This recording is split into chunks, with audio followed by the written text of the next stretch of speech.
it, Matt. There you go. We're now live. You can do your intro. I'm kind of sorry. Oh, thank you. Anyway, we pick up here as you guys had completed the trials of the family at long last after getting through this 3-part dungeon, going through multiple different traps, fighting through different bosses, some which were easier than others, confronting that of an astral dragon that was sitting deep beneath the city itself as the For final reasons. guardian. You guys spoke to the thing and made it believe that you were capable of protecting the item which it hoarded. It then removed its eye, revealing it to be the last elemental orb, the Orb of Force.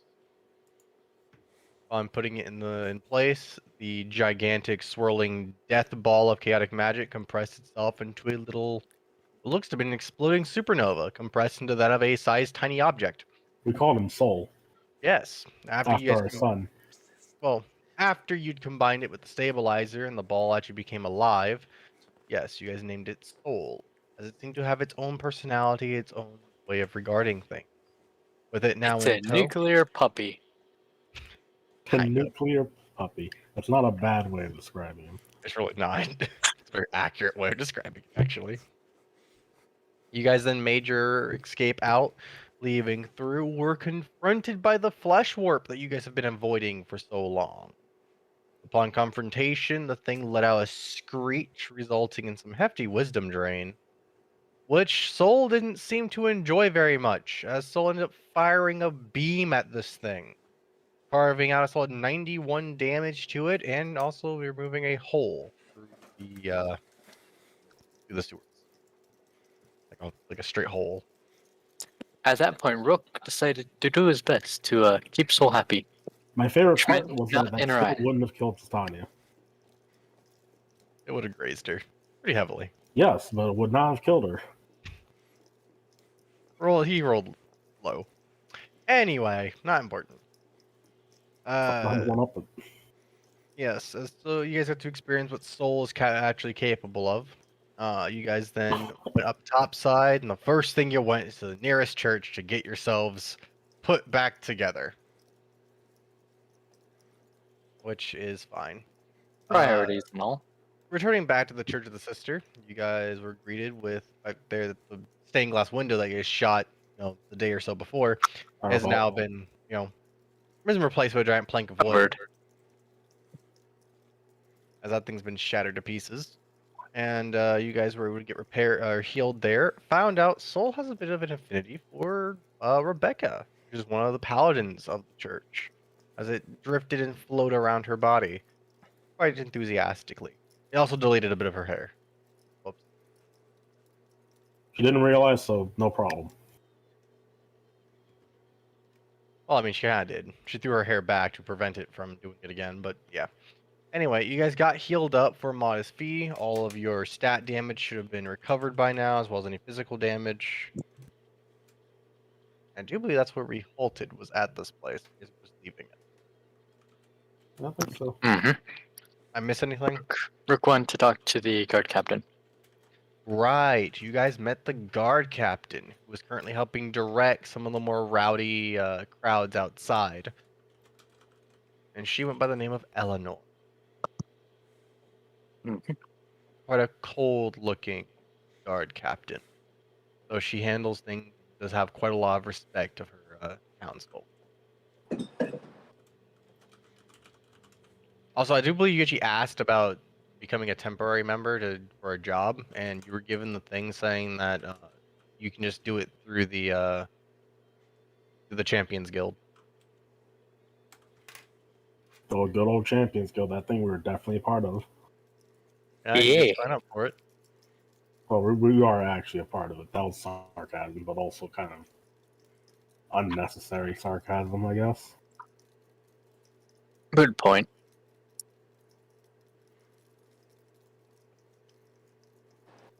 So yeah, there is that. So, actions are on you guys.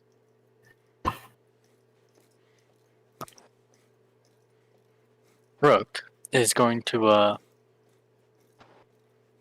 step out and do the practiced introduction with Eleanor. a practice instruction. All right, just for a reminder here. On the picture. I know I've already sent it. Yep. There she Uh, is. yeah. Rook is going to say, "Greetings. I believe that you are the captain of the guard. I am Rook. I am part of the Champions Guild and also willing to support the guard if necessary. Or if you guys just have an extra spot or two around." She dressed in full plate, or very odd looking full plate actually. Uh, she pauses for a moment as she takes her eyes away from the trying to organize the crowd really. As she looks back over towards, I have to get into her mindset real quick. Sorry, Eleanor is odd. Ugh. Give me a moment here, guys. I had my COVID test today, and they shoved that damn thing so deep up my nose it might as well graze my brain. I feel you. Yep. What a way to put that. They shoved that damn thing so far up my nose it might as well graze my brain. Phrasing. COVID. COVID. Yeah. Yeah, they do. Like, oh god, like the freaking cotton swab. They just sat there, alright, this won't hurt a bit. Just shoves it in. Yeah, literally.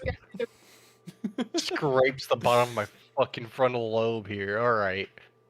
Sorry. It won't hurt a bit.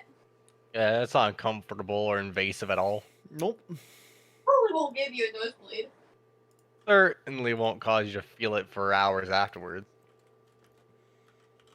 Strangely. What side effects? What's that? Anyway. Status effects? What's that? Anyway. She'll stop and turn at you, giving you a rather sharp glare as she looks at you up and down. Her eyes have a reddish hue to them. And you Rook will be standing at ease.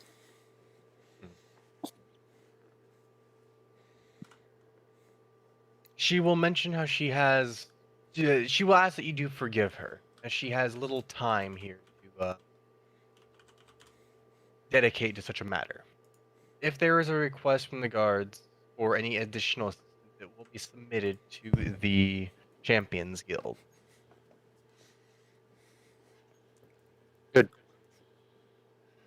Pleasure to meet your acquaintance. I am not going to see if my party members are currently actively causing trouble. You I'll do be that. back. And then she turns back to the guild, or to the group, the people who've gathered up, Proud. the crowd.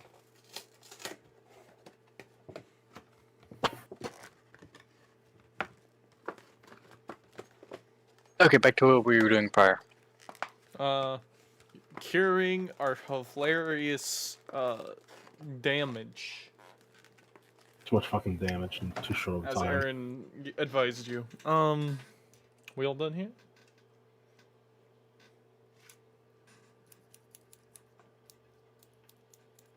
Well, what was the question? Speaking. Are we done here at the house of the daughter?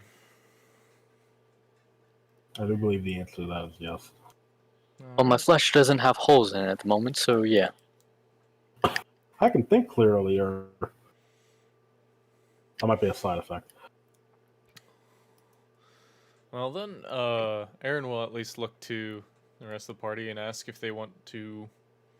Well, do you guys want to go at the inn and rest immediately, or for the day, and call it a day, and keep Soul for a bit, or do we want to visit the Arcanium and discuss the situation?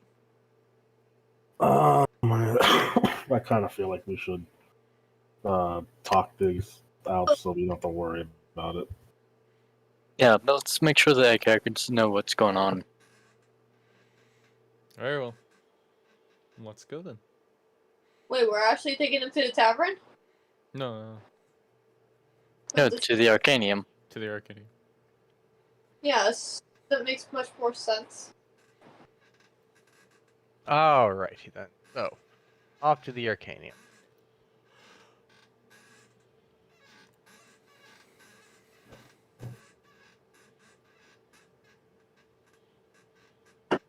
So you guys do arrive at the Arcanium here. You will notice that there seems to be a bit of a security lockdown at the moment. You see that there are guards surging around the place, and it looks a lot more active than it's been. Seems like they beefed up security. Well, I'll greet a guard, show my badge, introduce myself as Aaron, the archivist of the Allengrad Library. Rook. Mm-hmm. At this point, they've been straight up expecting you guys' return. So, he is actually very pleased to see you all are in one piece, and does open up the gate for you, allowing you guys to enter the main Arcanium. Woo. Uh, We don't have to go climbing through a window this time. Huzzah. Huzzah, I the indeed. window the first time. So the inside of the Arcanium looks to be as well. I mean, you were here earlier today, technically. You will see that some of the incinerated corpse has been cleaned up, though the flooring is still scorched and black. That's good, at least. Improvement. Hmm? Improvement. If only minor. Soul will be swirling around you guys as you guys enter this place, as it seems to be bobbing about, almost like a bee, kind of. Very erratic movements as it goes up to, like, it moves around you all in very erratic and very quick, like, little, like, zooms. You vibing, B? Aaron nervously watches where it goes and keeps an eye on it. Okay. Let's see here. Who approaches you guys? Hold on. Ah, fuck it. Someone give me a D100. Let's see who we get. Sure. We might get someone new.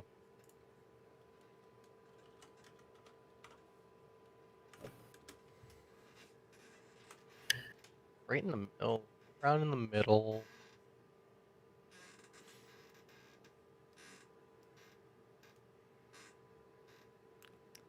Hey!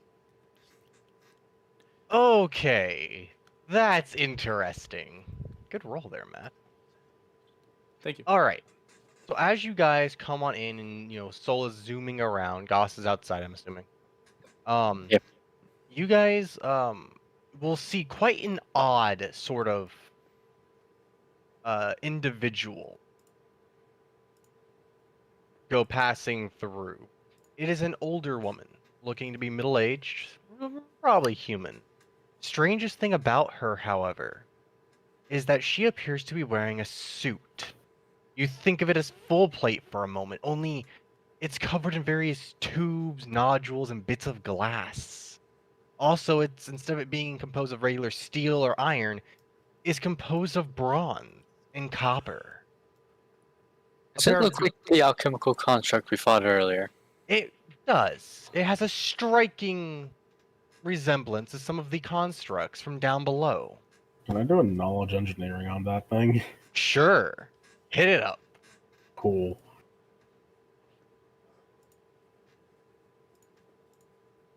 $27. I heard there was a knowledge check. Engineering. He actually beat you in engineering. Look at that. He does. He's an int-based character. You're also not trained in it. Well, no training needed. Never mind.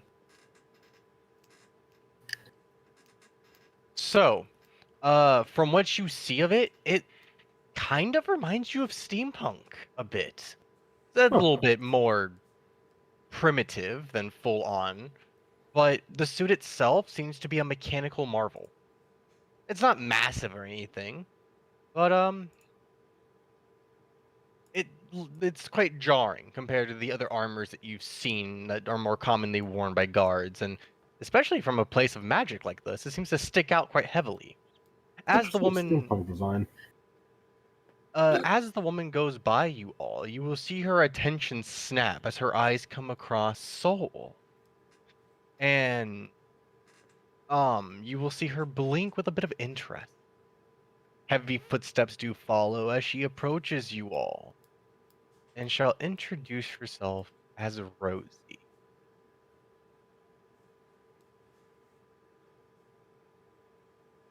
Hmm.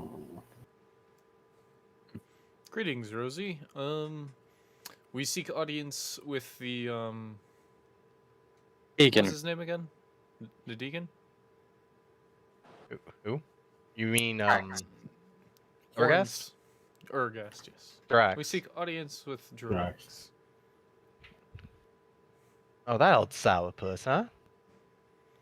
Hmm. Hmm. Yeah, Brady's we been found around. his nuclear puppy.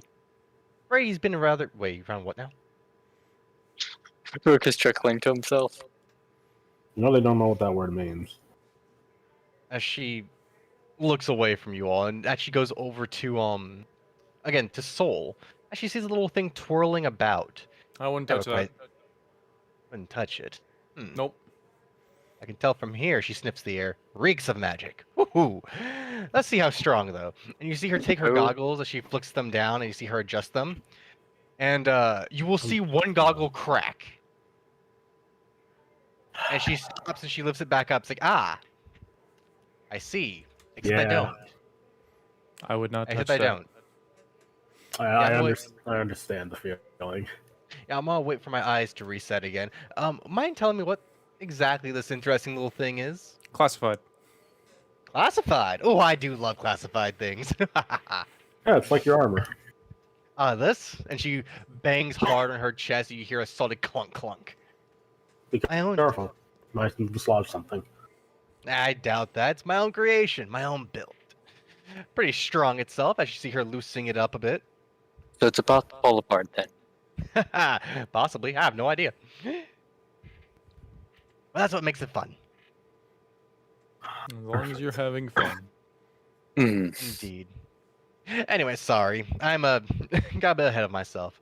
Full introductions, I suppose. As she tries to do an awkward, like, bow, sort of, with the armor as it clunks in a very unnatural way, preventing her from fully bending down. Oh, you're good. Name's Rosie, Chief Engineer for the Arcanum. Greetings, Chief Engineer. I am Aaron, Archivist of the Uncred Library. I've made a few visits as of late and have had a good few meetings with your deacon here. I'm looking to seek the final meeting for a good while. I bring him good news. I gotcha. Wait, Good thanks. news. Well, you mean could you make this Arpus like smile for once? I'd be Most likely. surprised. I kind of want to see that actually. Oh, let's go see if I can go bug him.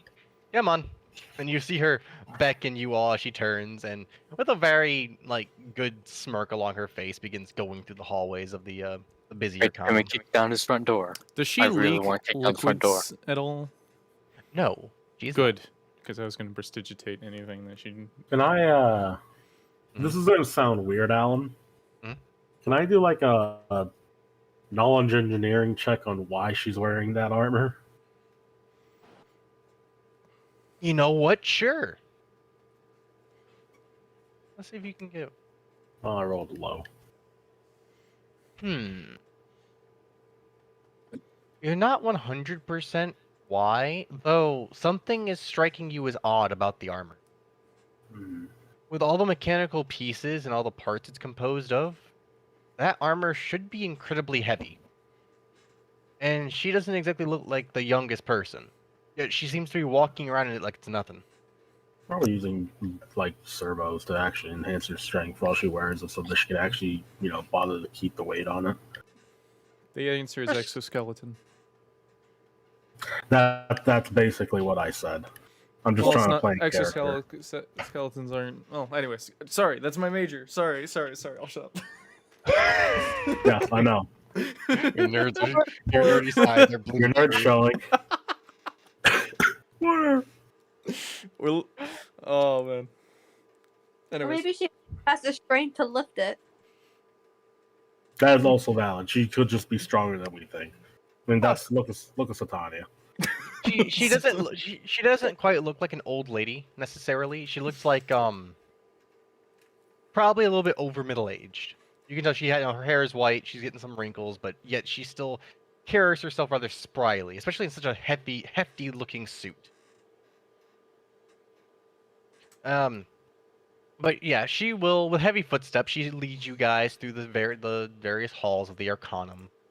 You see, it's a little bit of a commotion as of recent. Quite a lot of people have been moving about.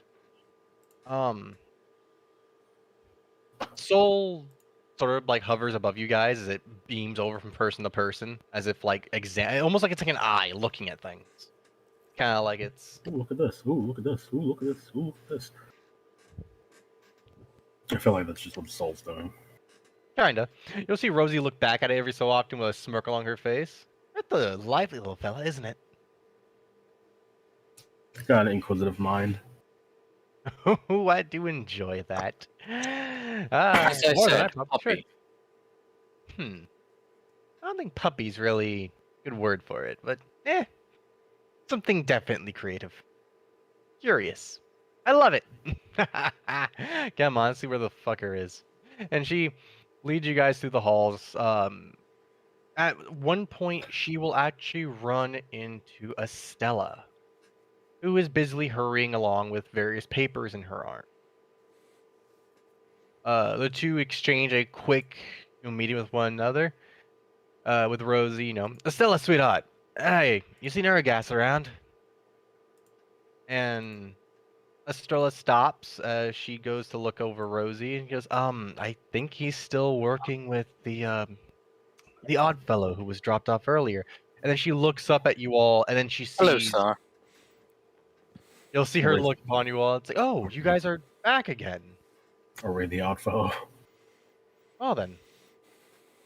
We got the nuclear puppy. Again, Brooke. And then her I eyes don't know lay what upon that means. And as she looks up, Soul like zooms into her and she like eases back. It's like, no. Don't touch him. Well, of I course think not. you're smart enough to know what he is. At least on inference. And she's just quiet for a minute. She gazes upon this thing and she's just shocked. As if she's looking for the right words to say. As this thing just zooms around her and then just zooms away from her. And she's just, I don't believe it. Is that really it? It Yep. is.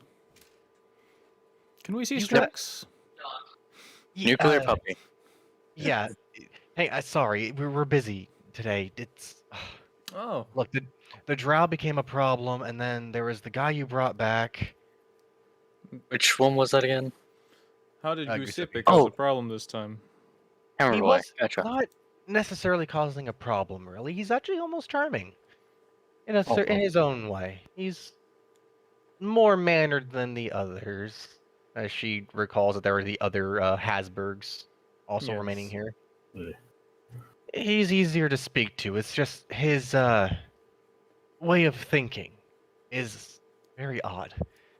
What's the word that workaholic?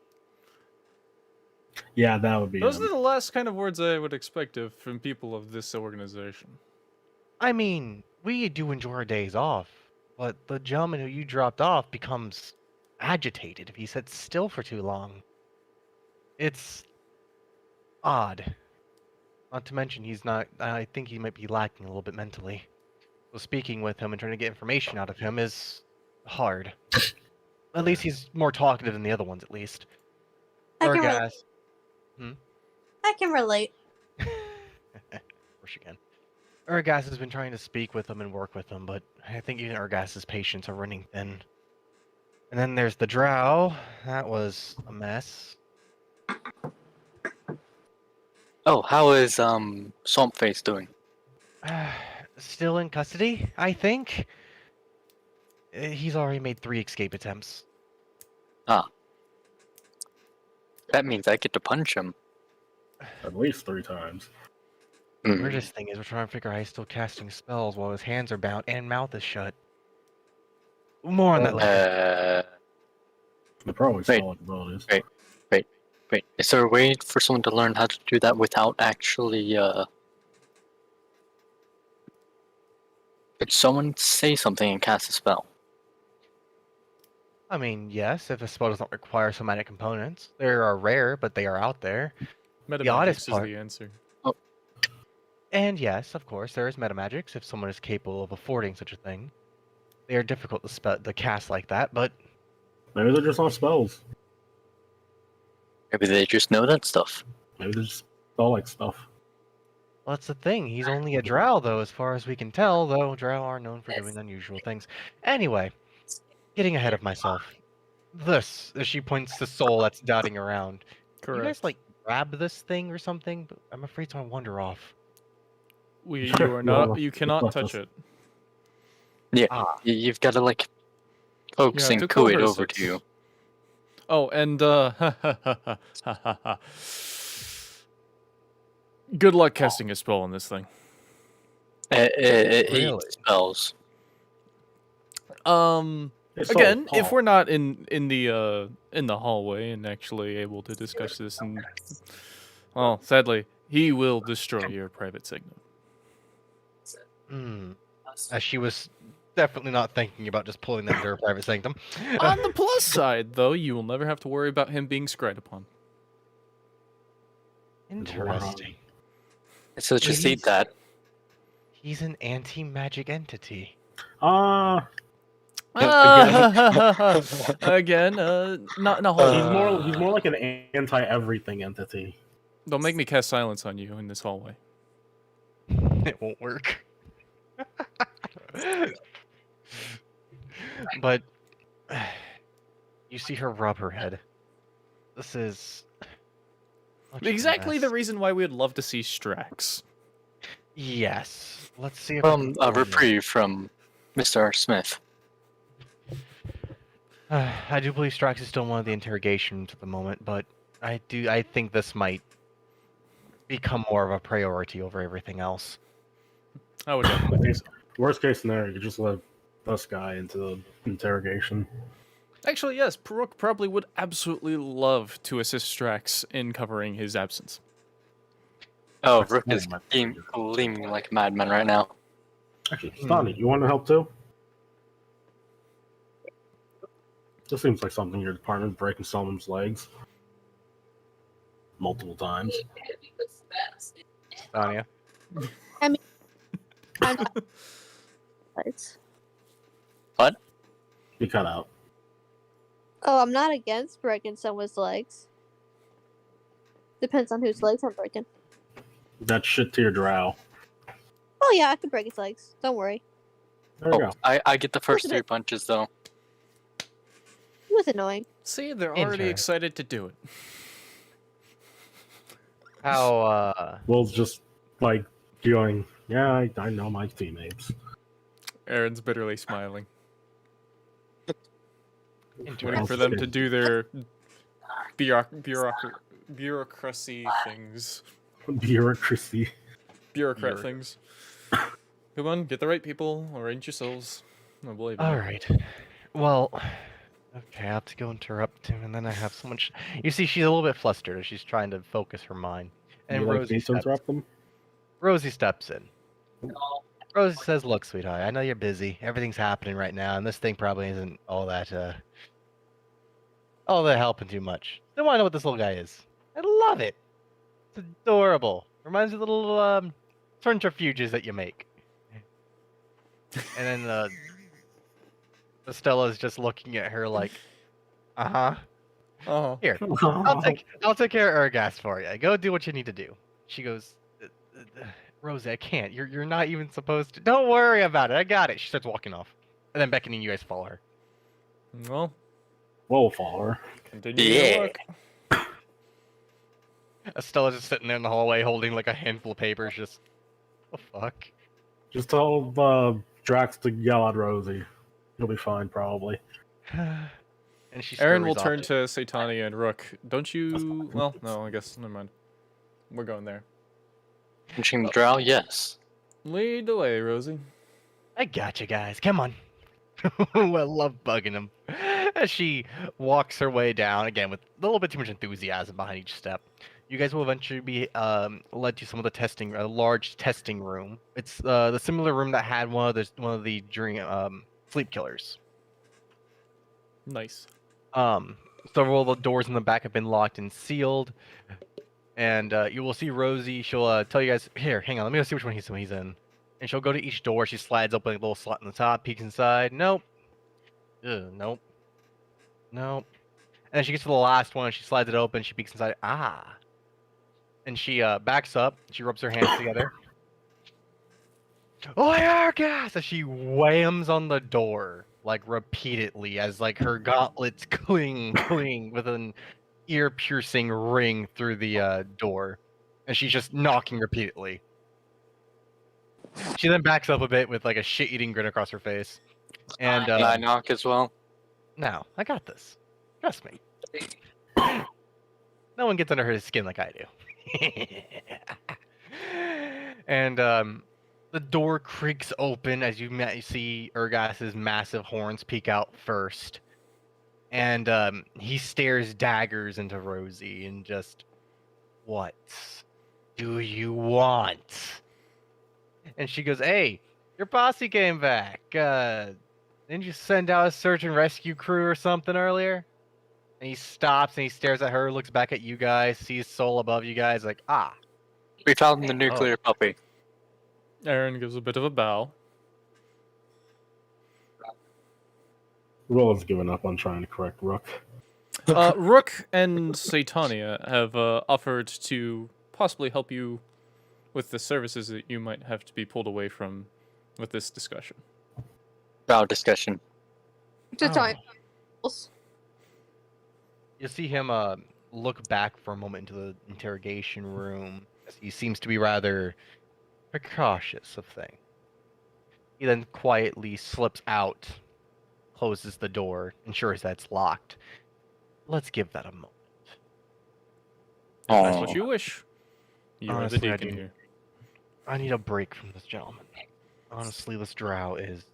I mean, he owes me 3 punches for trying to escape. You see, you would think that bodily harm would be a very good incentive to not do something. I'm 90% sure this drow is a direct masochist. Ah, I believe it. It's having the opposite effect, and I despise it. Even the interrogate spell he seems to enjoy. Weirdo. Anyway, Seems to not like being dunked in sewers. I mean, who does? Either way, the artifact. Am I safe to believe this little spinning orb is it? correct. Be Yes. very careful touching it. You know of its Ah. abilities. He can and will destroy you. Also, magic doesn't work. Really? Oh yes, you know He his, can and his will attribute. destroy it. Yes, I do. Didn't believe he could even nullify magic as well. Hmm. Meanwhile, Rosie, by the way, is taking out a little clipboard and she's jotting things down breakneck speed. By the way, just make sure what's being recorded at the moment is adequate and under the correct authorities. As Aaron gestures. Yes, actually, Official words. Rosie here is actually needed. She is the Alright. she's the chief engineer for this place. Actually, I had originally thought of using her to build a containment unit for this device. Assuming what Well- it was when it was brought back. If I'm allowed to disclose information, then I will stop beating around the bush. Yes, with this creature's uncreational abilities, any magic you cast on it will fizzle out. Hmm. And then Rosie is over here jotting more things down. So anti-magic? No, more than anti-magic. It doesn't just cancel magic, it consumes it. Oh, it disrupts the very flow. Fascinating. Also, it seems to also eat matter. Well, that was obvious. Right? Was it obvious? She looks to her guy, goes, yes, it's the thing we talked about. Now, Have you- Aragast, I have made an oath to a dragon for this thing's protection. A what? Yeah. A dragon? A dragon.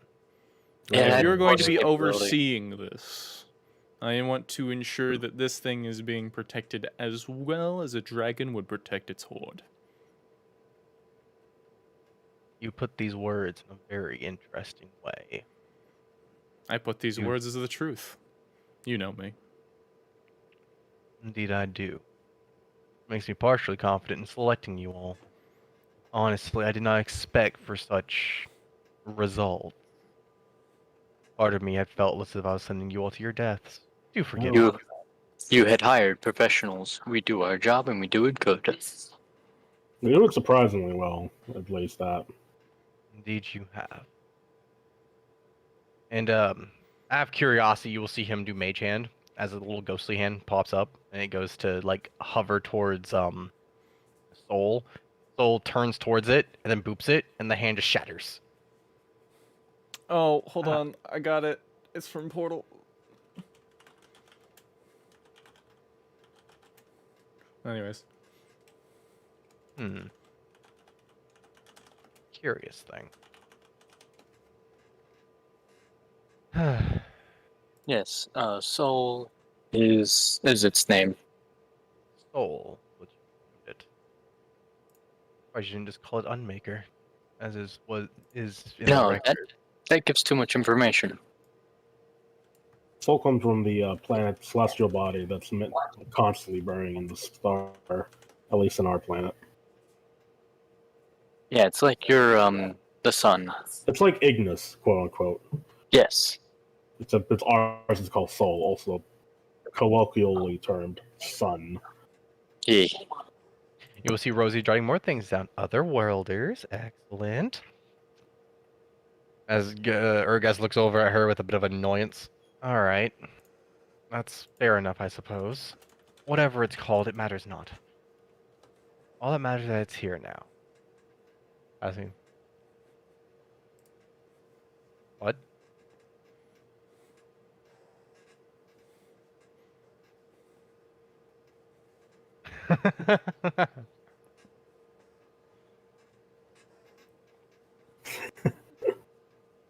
Hmm? Look at memes. The Mage Hand. I don't think it makes that noise, but It just stops existing. It is quick and painful. it was quick and painful. All right. So, let's take care of a few things one by one. You have brought the item here. Remarkably. Still curious about that.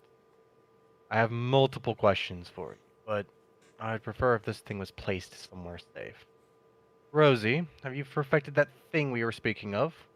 She looks down. Nope! Well, we can still try it. And Urgas just... Wonderful. Let's just see what happens. Can you all, like, motion this thing to go someplace? Or I is can it do its my own... best. But it is sentient. It's smart. Hmm. Smarter than most, I think. I would hope so, if the device was moving around as much as it is.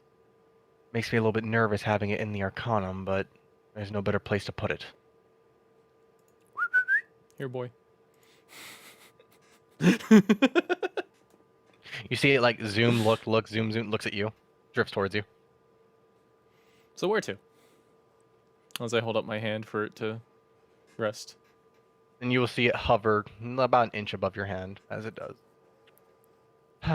Off to Rosie's lab.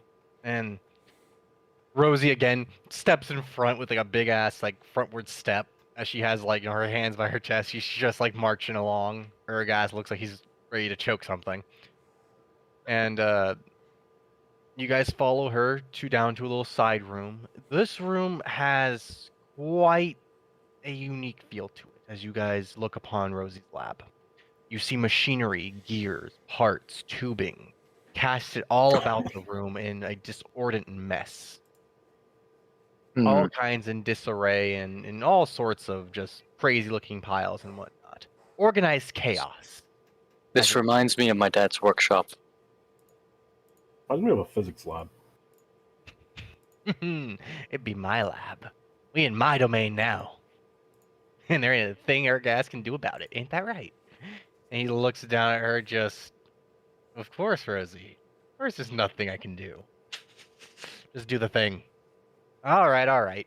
Towards the back end of it, you see a plate placed into a floor. Circular, made out of bronze. Multiple tubing are leading into this, as it looks almost like almost a little bit sci-fi, strangely enough.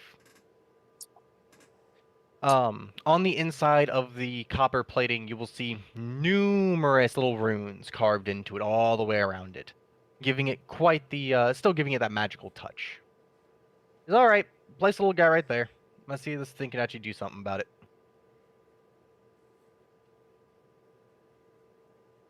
Go on. Hmm. She motions to like the circular plate at the corner of the room. Well, does he? You like kind of push him Mhm. into it. Yeah. Okay. You push him into it, and you see him float in. You see again he's turning and twisting all about.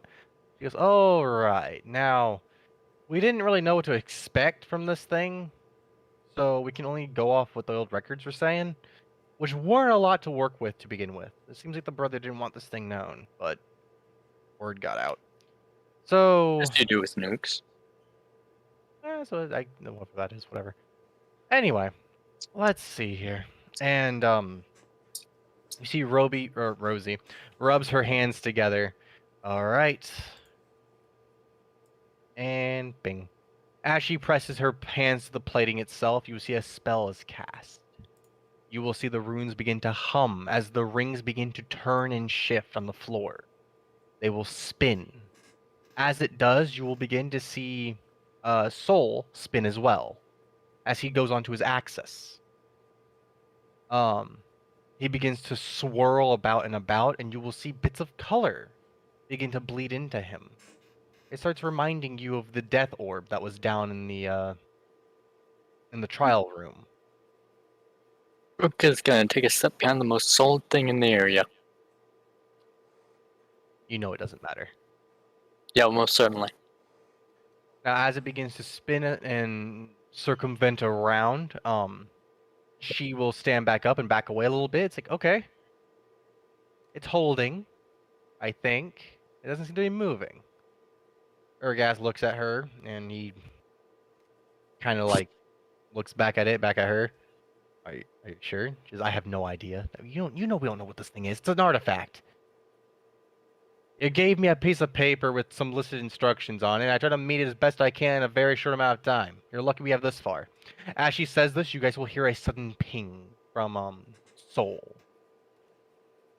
As one of the rings that's circling around his body from the stabilizer snaps. Oh, that's not Like a good sign. like a chunk of metal flying through the air. The ring comes loose and goes flickering off as a beam of energy is released from him. Not as big as the one he used to take down the flesh warp, but a little one.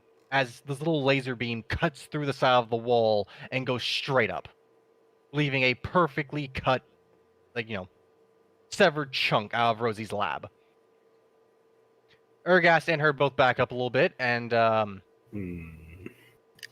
Urgas leans over. Rosie, we talked about these things, sweetie. She goes, yeah, I know, shut up. And she goes back to the thing and she begins working on it again. She's adjusting a few things around it, and you will see Soul begin to slow as he's spinning. Just gotta adjust it, that's all. Hopefully I won't die here in a minute. That's a good hope. We'll find that out soon. Yep, I think I should really be checking if that didn't cause some sort of structural disability to the place, by the way. That thing cut clean through my wall. Yeah, Wall. we told you this is Soul. Hopefully I didn't kill anybody either, as you hear Urgas mumble. Eventually, though, she does manage to slow the ring down enough, and you will see Soul now spinning in place in a more easier fashion. You can see the break in his stabilizer, as one of the rings has been chunked, like a chunk of it's just missing, like it's been thrown off. Because hopefully that won't cause any issues later on. But I think I got him for now. And she dusts her hands off and stands back up. At least with him here, I can adjust things accordingly and get things stabilized out as much as I can. As for the part that broke, let's not worry about that, eh? That hopefully won't have any bad repercussions in the future. Rook is gonna look around for that part. I mean, if it's Uh, working now, it might work later. Yeah, the thing is, repairing that is going to be the next issue. By the way, that chunk of metal is currently embedded in the wall on the far side of the room.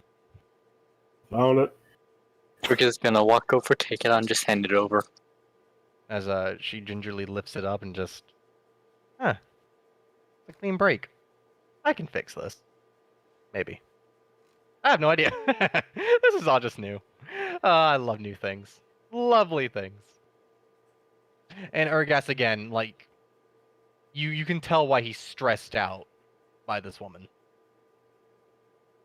He lets out a deep sigh.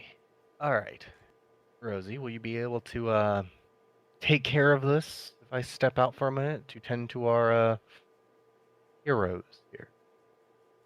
And she goes, "Oh yeah, sure. Don't worry about it. If you hear her scream, you know what it means." And she'll pull up a stool as she takes a seat at one of her desks, and you will see her examining the part that broke off. With a little bit of hesitation, Urgas will begin to inch himself backwards, checking to make sure that Soul stays in place, and then turns and ushers you all out. Hmm. Okay, so aside You're an from old professor. not going to lie, that thing's probably the most terrifying piece of piece of magic I've seen in a long time. Quite. Good. Let's kill Well, not kind of. I did get to see a dragon. That was pretty terrifying. That's something I wish to discuss with you It all was as well. awesome. Hmm. I'm sure I don't need to inform you that it's been quite some time since any dragons have been seen. Nearly Oh no, 70 years. I know. Yes, yes. We had believed them all to have left. It is not easy to get history by an archivist. It is not. Much of the reason why we have such a nice relation to your library. Hmm. They are small, but they do their job quite efficiently, and I do appreciate that. This is something that needs to be recorded. For if a dragon has been seen, that sparks hope. At least as far as I'm concerned. Could also spark war. Didn't it technically die? Not quite die. And yes, depending on what faction knows of this, it could spark war. The dragons fled from this world after war had begun to break out, The war declared. more or less. The leading hypothesis is they left after seeing what they could do to the world after Indeed. Starfall. For this was a world entrusted to them by the family. And for them to have harmed it in such a way, I doubt and many of them looked upon this with pride. 'Twas sacrilege. Indeed, a very good word. You get cookies for that one. You get a cookie for that one. What kind of cookies does Strax give? They are plain. And stale by at least 3 years. Not stale, no. Here's a They're- wheat cookie. Enjoy What it. is a plain cookie? It is a wheat cookie. There is no sugar in this. It's more of bread than anything. It's more of a cracker, really. What torture? Oh, it's a You- biscuit. He's He's a Tony. British. Ooh, Yo, Wait. You're breaking up What there, was that, Kristen. Kristen? yeah, we can't hear you. I mean, you could just give it to Satania to eat. I mean, I could. Realizing it's not sweet. Here you go, You, Sedona. you get a Strax cookie for that one. You're lucky it's not tack. I thought you were gonna say taxed. No. I get half the cookie. Anyway. Yes. So, we do not even know where the dragons fled to. I was even alive when they had left. They disappeared into the horizon, over the edge of the world. It was haunting, almost. And to think there was one living beneath Iblis. Tell me, what's happened to it? What's happened to what? What's happened to the dragon. dragon? Oh. He's passed on. Old age. Past old age, actually. Well, Old age. he lost his purpose given to him, No, Which- it was also and old deemed age. him not needing to be around anymore. Hmm. And Sad. he was Aaron will old. look to Will. A dragon doesn't simply die of old age. It literally said it was beyond its normal lifespan. That is odd. Actually, no. If I think about it, it could have been created at an older stage of its life, If like you know being the born as an specifics, adult. Aaron will state that it is an astral dragon. Astral. Yes, one not even of the primary planes. Hmm. Its Rook will pull existence out is one of very the incredibly special. metal spheres, like he could move these around. He held out his hand for you. And it's just an iron ball. He was actually using force to hold it up. Interesting. An astral. That is peculiar. Many of the Indeed. old records don't even show of them. Very few are mentioned. None of them have a direct ties to any of the main dragon factions either. Probably the why ball it was back. used. So his existence doesn't really prove the others are still here, as he might have been left behind. He didn't know what Starfall was. Interesting. But the implication still means there could be others. This is true. It's unknown what the family has done. And with them being gone, it's not like we can ask them either. It is saddening. Hmm. Still, to know that you've seen one, I must say, this sparks a bit of excitement within these old bones of mine. Wait, Snacks, how old are you? Me? Yeah. I am 127. You are literally 100 years older than me. You're 100 Oh, years so- older than this body. Hmm. Wait, hold on. As Rook starts doing a bit of math in his head. Yes. You're over 100 years older than this body. I've been around for quite a while. Technically, I'm still considered young by my kin, but that's a Wait. different story. Wait, 127 is young. Am I a baby? You'd be an infantile thought. Anyway, This infantile thought I've seen a dragon, so that's something. that's true.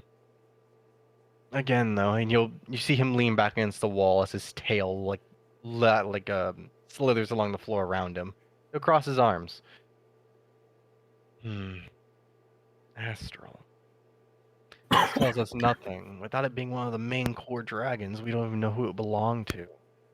What faction it. Chose. Yes. Correct. If it was fire, we could believe it'd be under Coolvey, or perhaps one of the black dragons. No, astrals are their own.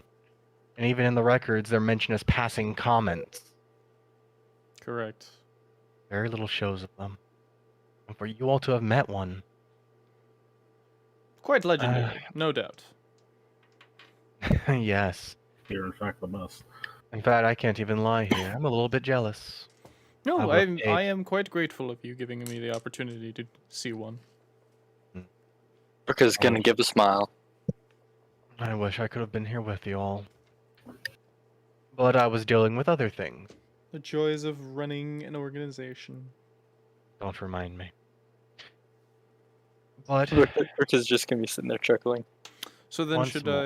I remind you of our compensation now that we've done your beck and call? come with me. And you see him push off the wall as he beckons you. And you all will be able to enter Ergast's office. This is quite a large, spacious room. The walls on the left and right side lined with books. It's almost like a mini library. Very small. Not too many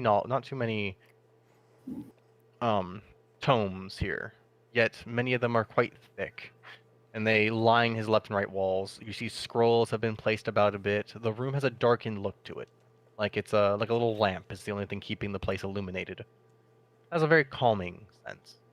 There is a massive mahogany wood desk that sits at the far back of the room. Ooh, mahogany. Yes, it's quite grand. On it sits, little like quills, little scrolls that have been rolled up, other books that have yet to be put back away. Lots of papers will mark the back of it, like against the back wall. You see little piles of scrolls that have been put up in little pyramids. He takes a seat, and he will bring you up to his desk. Okay. First things first, and he'll snap a finger as his door slams shut behind you all. For your rewards, please do understand this was not something small. We've lost many of the people here from the Arcanum trying to achieve what you all have done in a day. To say that I am impressed is accurate. So, this brings us on to what reward would compensate you all for this, no doubt, tedious expedition. Hmm. Tedious is probably the right word. Well, I did get to punch down a door, so Indeed. And on top of that, you even dealt with Iblis's mysterious disappearance problem, from what I understand. Hmm. We have managed to pry a bit of information from the other undesirables that have been brought to us. As well as the third one that you all have brought as well. oh, I and dare say apparently, we've exceeded all your expectations and more. Indeedly you have. For this, you all shall have the full ability of the Arcanum. You may make any requests that you all require, and I will attempt to fulfill them to the best of my ability.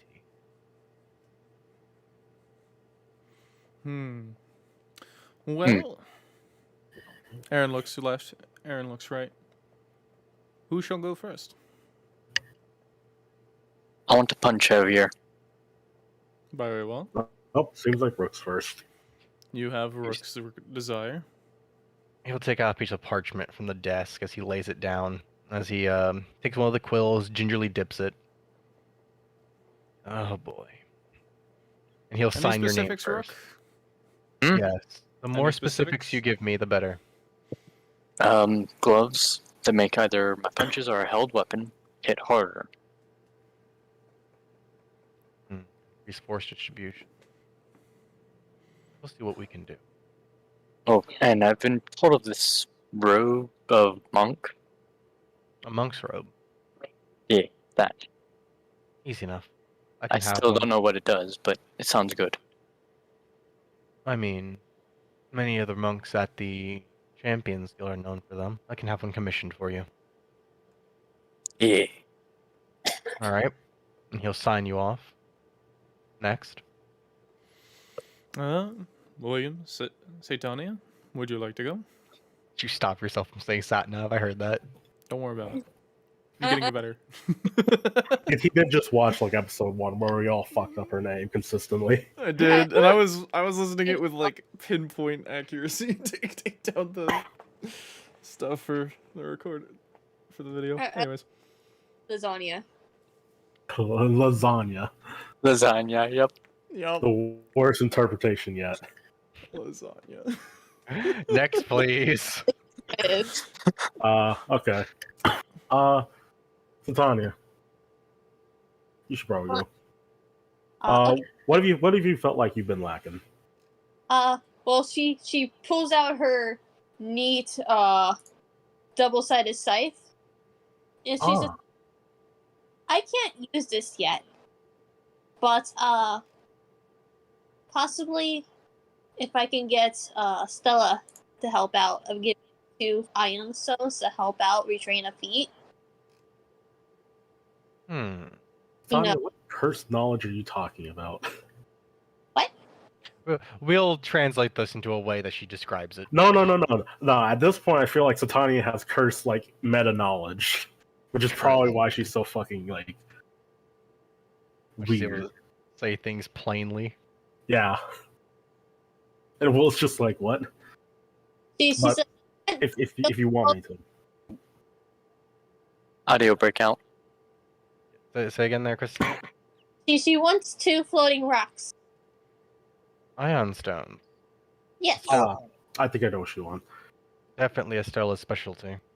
Yeah. 1 for con and 1 for weapon proficiency. Real to a Yes. double-sided scythe.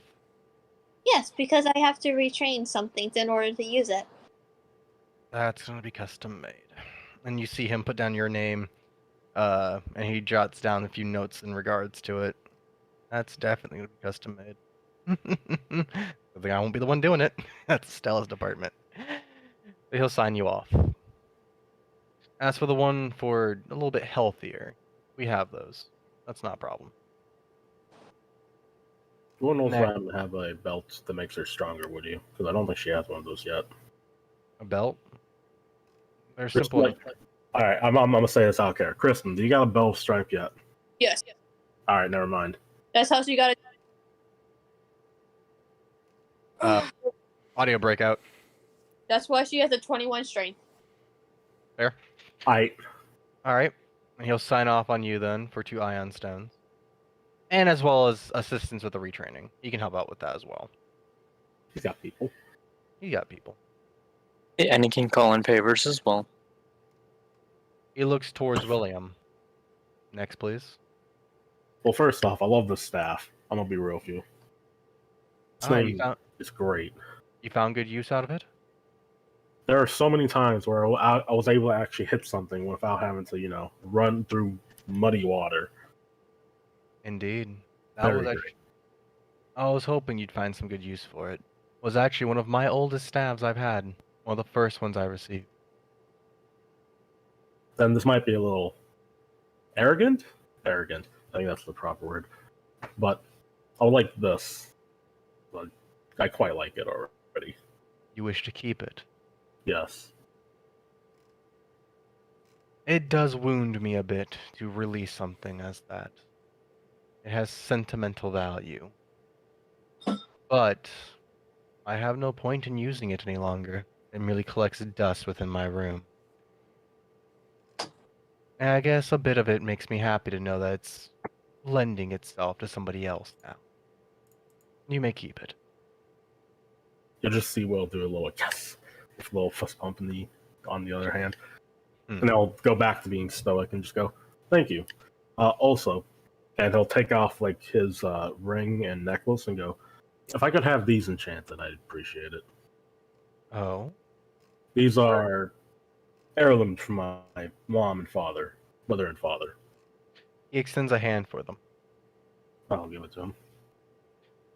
And he'll examine the materials as well as the actual... If you want actual like numbers of how good they are, I can actually give you that. The mother's necklace is worth 115 gold pieces, and the father's is worth 175. Right, nicely made then. And what is it that you are requesting to be placed upon these items? Things that would make make me either tougher or able to deflect blows better. I think it would make sense that my parents give me a little bit of an edge in combat. You wish for defenses, then? Yes. I can have this arranged. And you will see him, he flicks the ring up into the air, catches it, and it vanishes into his sleeve. Also, if you could actually let me come in and see a couple of these books every now and then, I appreciate it. Do not overstep your boundaries. Understood. I'll think about it. But he'll jot you down, and he'll sign you off. Yep. And lastly, Mr. Archivist. I would like a way to telepathically bond with the intelligent item in William's possession. You mean Ada? Mm-hmm. She has a name, you know. She does, but he does not know it, as I speak words that he understands. Quite sure I introduced her, but okay. I believe it was a passing comment. You asked for something interesting. So you wish to link with a personalized sentient item. Correct. And the less it can be taken away from me, probably the better. Hmm. You will see as Ergas turns towards William. Might I see the item in question? All right. And we'll draw Ada. Ergas extends a hand for it. Here you go. Ada, I see. I'm letting you. Letting someone see you. And this is mentally. I'm just letting Ada know. Hey, gonna hand you over to him. As he extends his hand and he grabs Ada by her hilt as he pulls her over to him. And you will see his eyes blink as he looks about the blade itself. And then you will see him smirk. A moment later, you will see Ada as that black circuit board pattern begins to spread down Urgas' hand, and he smirks and it stops. He goes, "Ooh, quite the ego on you. Oh, but you must try harder than that." And as he grips her more firmly, you will see the circuit board pattern recede back into her. Wait, someone can resist that? Yeah. Oh, yes. What do you think I do? Quite the interesting blade. Indeed. I don't think I've heard an ego so straightforward. You might be able to go along with this. She is my pride and joy. Now, We'll just do a smirk at pride. and he will gently place her down on his desk. He looks up. In order to get a link established with a sentient item such as this, it will have to have work done to it. I will have to work on this myself then. On top of that, a secondary item will also need to be created. They will have to be socketed into one another. Are you okay with this, Mr. William? I'm okay with it if Ada is okay with it.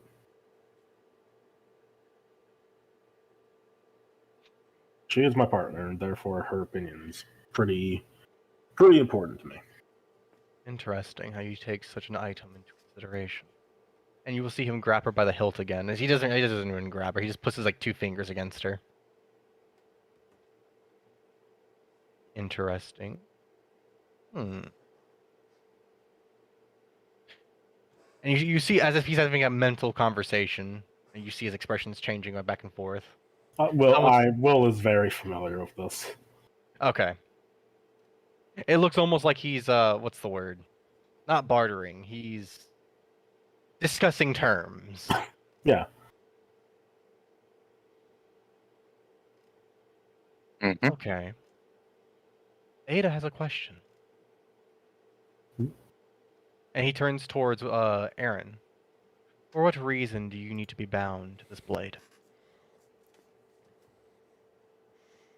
For further investigation of calamities and the pursuit of my archivist goals.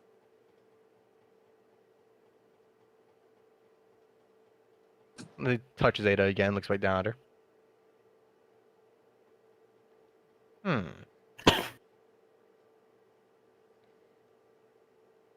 It would seem there is a bit of a confliction. Your goal seems to be running aground against her own.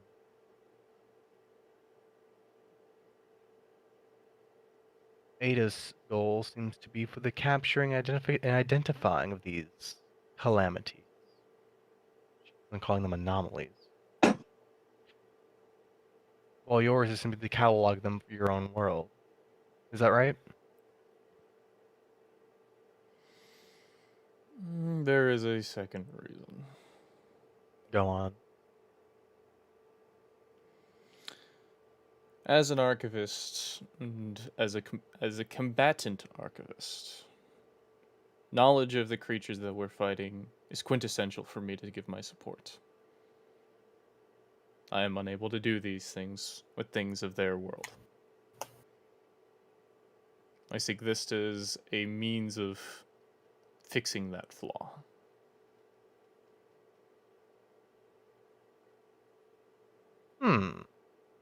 Argas looks back down at Ada. Mental conversation later. And one mental conversation later, he looks back up. Terms have been accepted. Now then, on to figuring out how the hell I'm supposed to link you two together. I'll work on it. Come back in a couple days. Give me maybe a week. Rook We'll will see. mumble whispering stones. I'm sorry? Whispering stones. As Rook will pull out the thing that was his radio. Ah. I mean, I'm afraid I don't have any bound to you all. Oh, welcome. Simply And come they're back bound in at about... creation. No one worry. Indeed. Yeah. Oh, Pulls welcome. out their spare set. Do we have a spare set of 4? Yeah. Oh no, we have our main No, we have a set. spare set of 3. Yeah. We picked up the set of 4. So we could give him that. Who are the 2 people that hold the ones to talk to Urgas then?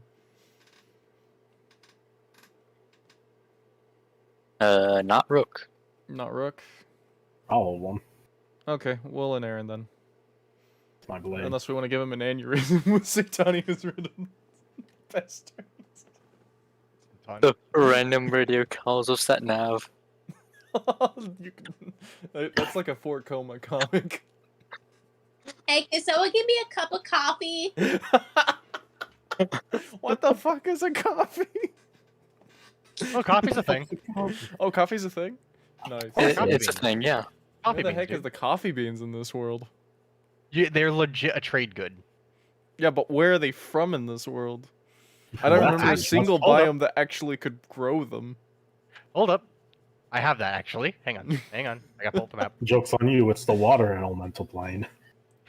Yes, they What? ship things directly from the water elemental plane. It just comes out of the oceans at random. What? Like a bag just ejects out of the ocean.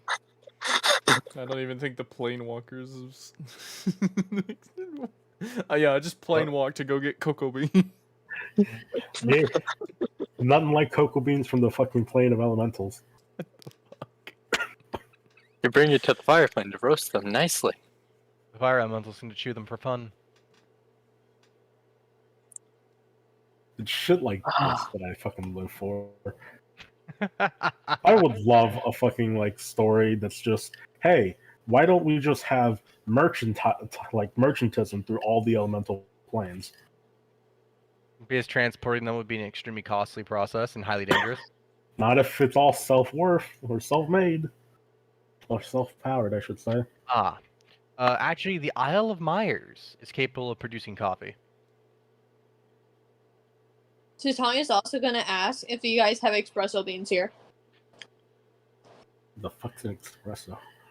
I'm afraid I'm not too familiar with trade goods with that. You're referring to coffee. We do have it in some of the shops, but they are rather rare. Because if you get some espresso beans with chocolate covered espresso beans, they're pretty good. Everything you just said sounds expensive. It's actually quite cheap in our world, but yes. Yes. Really? Yeah. We Yeah, for like we they're power gold. through mercantilism. As she pulls out a small bag that she has, is hidden in her backpack, and hands one to him. An espresso bean? Uh-huh. A chocolate covered express bean. Chocolate covered. You'll see him pop it into his mouth as you hear him crunch it like noisily. Revolting. Revolting. Legit, that's legit what he was about to say was revolting. Trust me, I do the same when I eat a raw I coffee. fucking hate I got them so curious goddamn much. one day at work. Like, it's like a shock to your system, but only because of how fucking bitter it is. Yeah, it's almost like it's supposed to be better. Yep. That's why you obscure with milk, sugar, and all their weird shit. See him pop into his mouth, he chews it, swallows it, sits there for a minute. Why did I eat that? It was terrible. Yeah, you're not supposed to eat those. Wash it down with this, and I'll offer him some tea. Actually, he will actually happily accept that. It was good last time as well. Rook will also ask for some tea. Here's some Just so, tea. just so you know, a bag of those, by the way, would cost around like 6 to 7 gold. You act like she didn't have money to spare, Garrett. I know. What I'm saying is, can you imagine a regular kid going down the street buying like a bag of those? Mm-hmm. Grandma knows Maybe if it was a noble kid. Anyway, if she does. as fanciful as your items are, such kind of interesting that you have a bag of them. You have to export both chocolate and coffee all the way from the Isle of Myers. And that is a trip that I, for one, am not one to take. Anyway. Alright, so I have marked down everything that you all have requested here. Terms have been met. Oh, that flavor is still lingering. Takes another sip of tea. No, we forgot, guys. Boss. Yeah, Oh yeah, Goss. That's one. that's a fucking good question. What's good for Goss? Who is Goss? He's Oh, my our Oh, he's always Our been at the invisibles. gate. That's right. oh yeah, we never brought him inside. You do want me to go get Goss? Titania's gonna be like, BRB, I'm gonna grab him. I'm gonna go with her. He's a sentient beast that has aided us in our journeys. He's also the one who's actually the main caretaker of Soul. Really? Yeah. Sentient beast. What sort of beast is he? Oh, Is a lizard a good suggestion? Take a more like lizard with fur. lizard Oh, or cat. and he's a creature of the night, so he's invisible That during the lizard day. fur. Urgas will give you the strangest look at this description. You know what? I can give a better explanation. He's also Explain, please. Ada. Oh.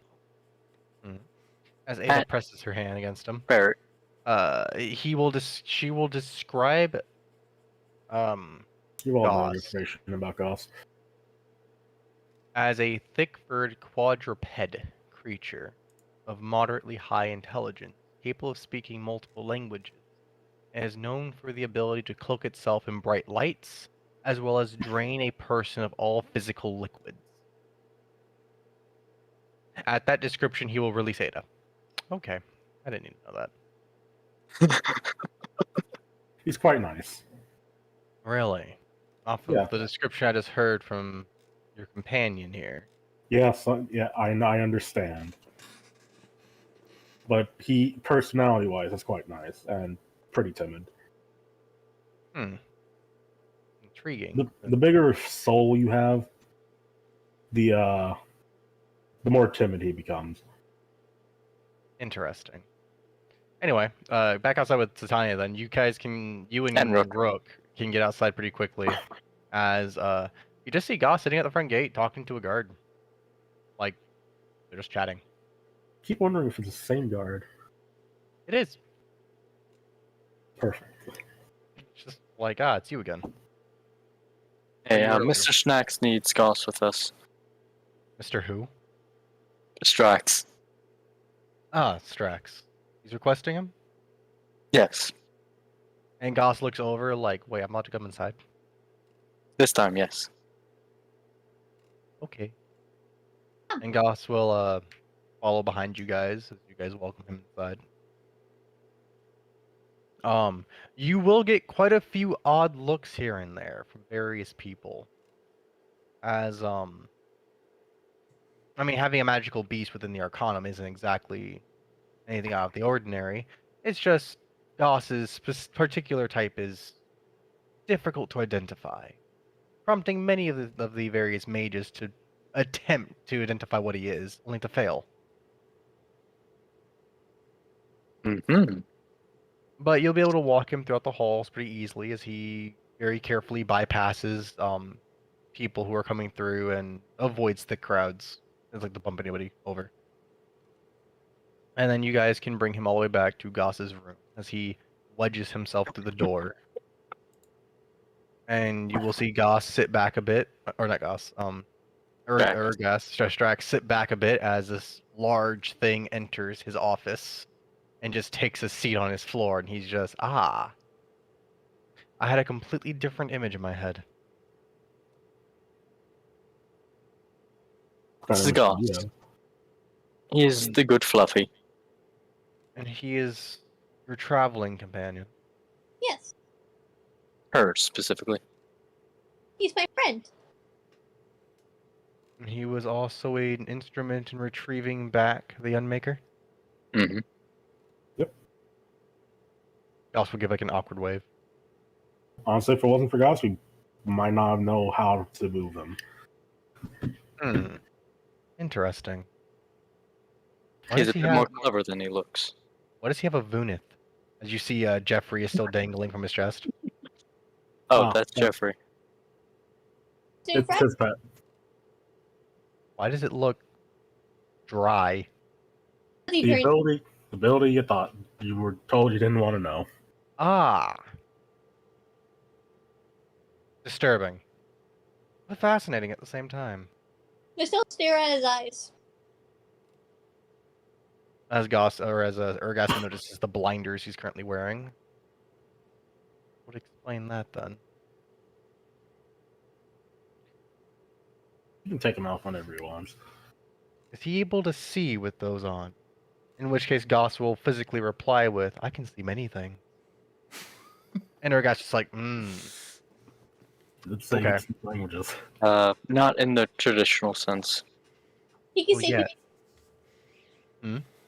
He can see souls. Soul. Sentience. What do you see when you look at me? As... What? What's the matter? Oh, sorry. Sorry, my dad walked through. You're good.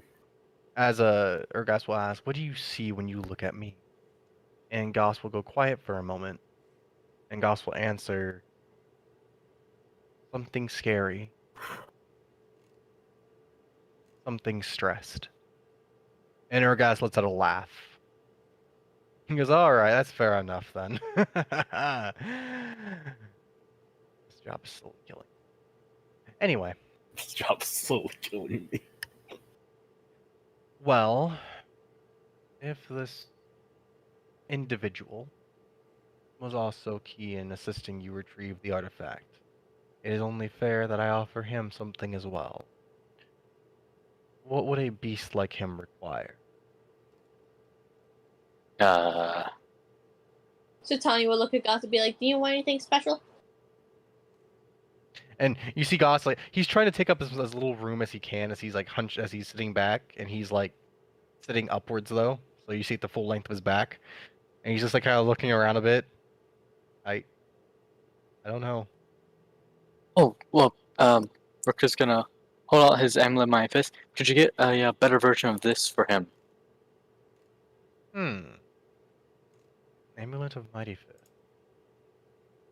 Or an Maybe animal. would that work? Well, it really depends on the slot. As for where the item would go. We can't just slap it onto his body and expect it to take effect immediately. Oh, you know what? As Orgasmically perks up, I have an idea. I believe I know just the thing I can make for him.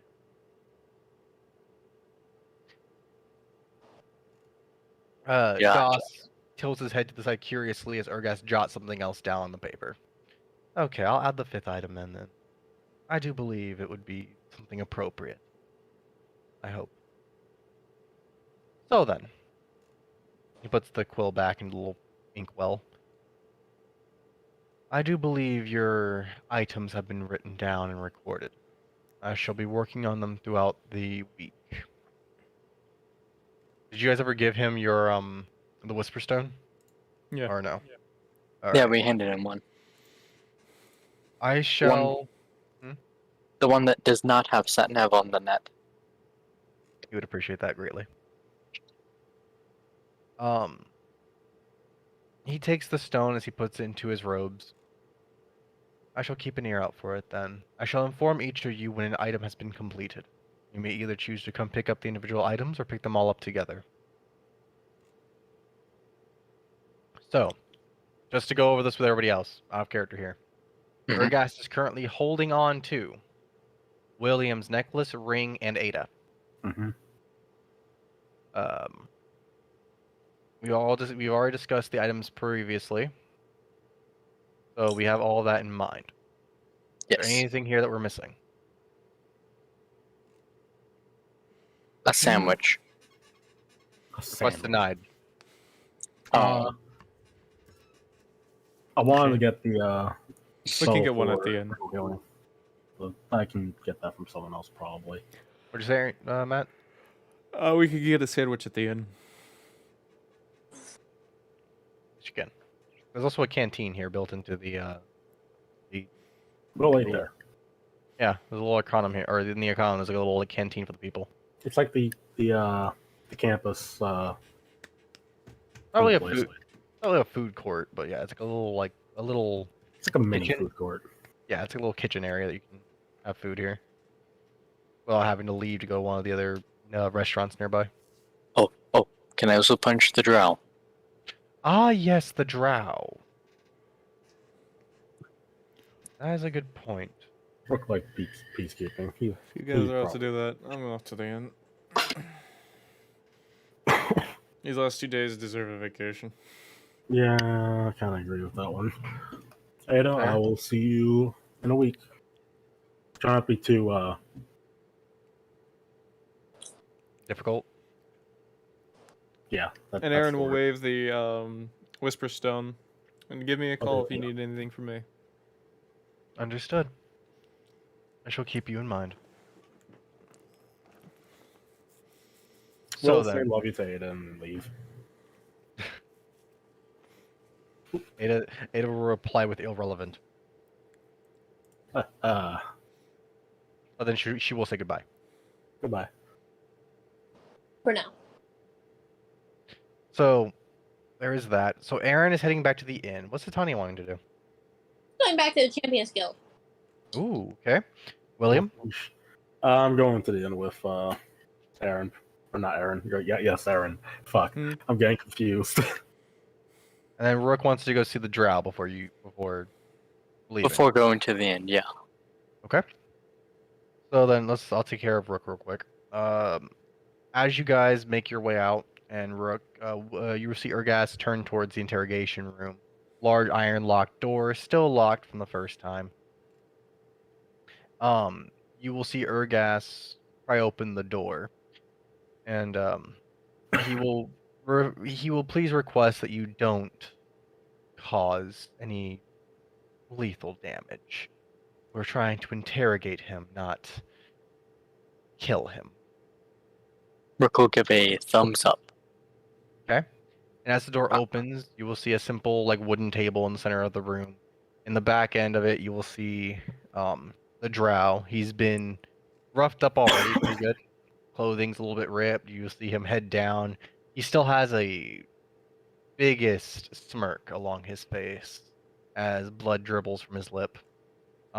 His hands have been tied behind his back.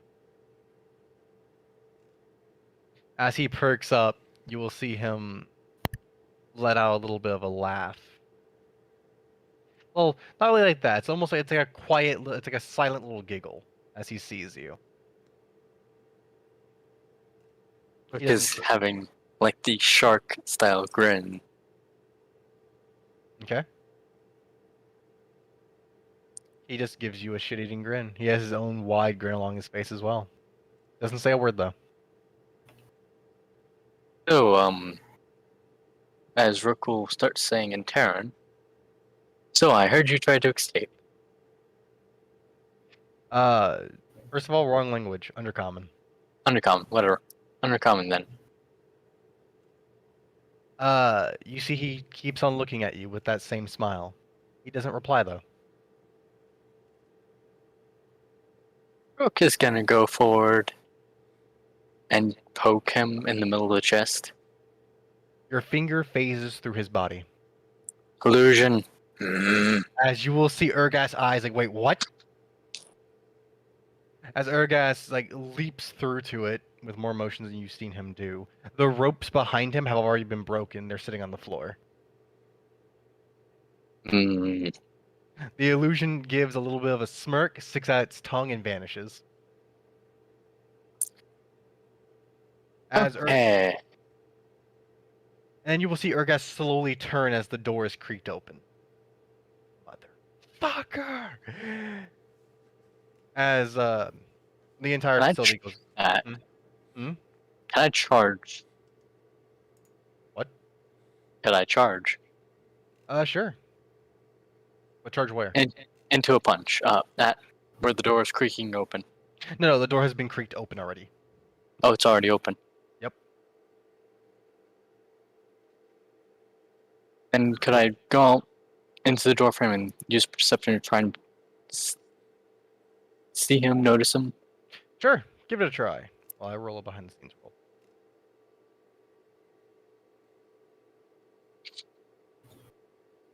Do your perception first, before I discover if this matters or not. It doesn't matter. You don't see heads or tail of him. Urgas, however, has now ripped the door open and has begun barking out orders left, right, and sideways as he's attempting to get everyone's attention. The facility will go into lockdown. As for everybody else, as you guys leave, you will then begin to hear the facility raise an alarm. As you will hear much commotion as many of the guards who are patrolling outside go under full defense. Each one carefully looking around each exit. Well, looks like Rook found something that he could probably have fun with. We're just gonna keep walking away. Yeah. All right. First I thing better that get this under wraps or they'll start looking like a joke. Especially if I'm trusting them with that artifact. which brings on to Urgas's first motion is to head towards Rosie's room. He doesn't even make it there as her door has been slammed shut and sealed from inside. Seems like Rosie already knows the procedure. Urgas gives a short little knock to her door and receives a pattern knock back. He goes, okay, Rosie's still good then. Girl. What about the sword you left in your office? Left in my office. Mm-hmm.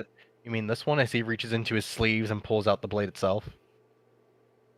Ah, He'll return it back. you're smarter than the average guinea pig. I would hope so. He's given us this. That's the fourth time he's done this.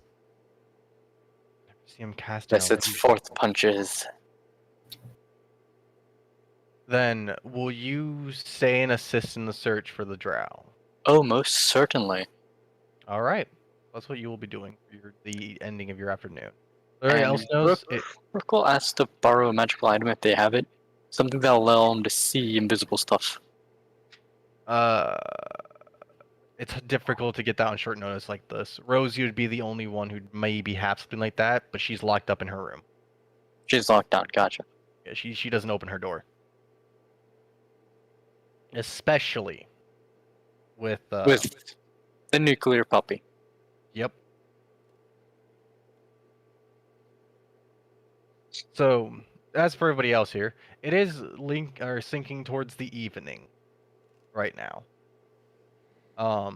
The inn would be having dinner at this point. As for the Champions Guild, it still seems a little bit active for the most part, as there are, warriors and mages coming in and out through here, parties and whatnot. Oh yeah, I forgot I built the entire map for the Champions Guild. Mm-hmm. I am so proud of this damn thing.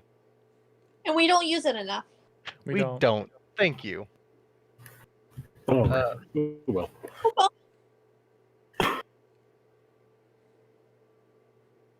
Hold up. I have to check a few things real quick. So Tony's looking for a specific ifrit. Oh no, she's gonna Is it bully Ifrit him. boy or the other Ifrit? Let's see here. Give me a D100 there, Stania. Let's see which one you get.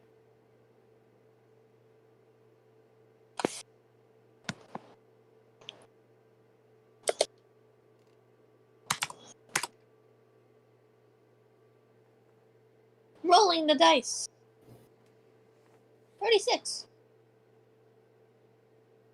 36. For the moment, you are unable to find either of them.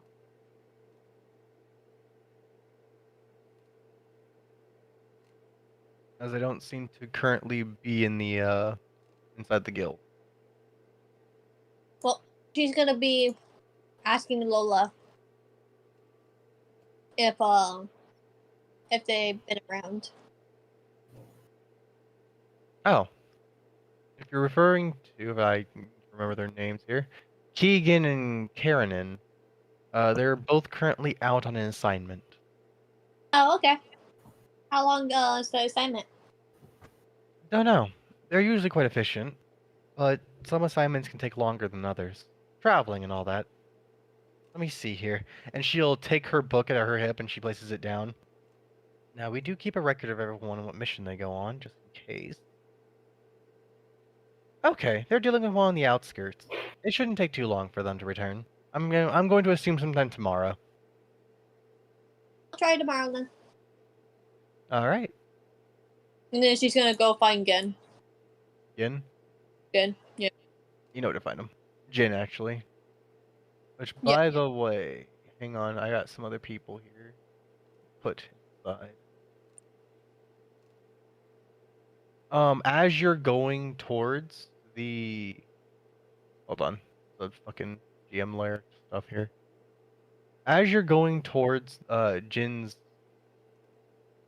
work area, you will bump into a rather unusual looking woman who's slowly exiting, as well as a man who stands beside her. Give me 1 second, I need to grab their pictures. Oh, these were probably the two at the inn when we dealt with the sleep eater. Where is the other guy? Hang on. I'm trying to find him throughout my list. Come on, where are you?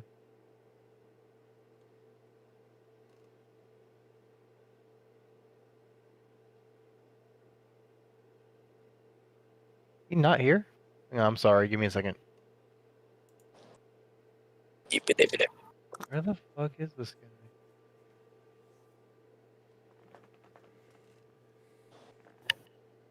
Found him! There we go. So as you are coming down the hallway, you will see these two making their exit out of Jin's blacksmithing area. One girl appears to be extremely pale. Her skin is almost ghostly white, with very light gray hair.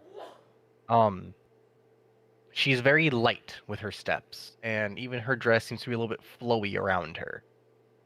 You pick up a little bit of a you feel a bit of a draft as you grow near her.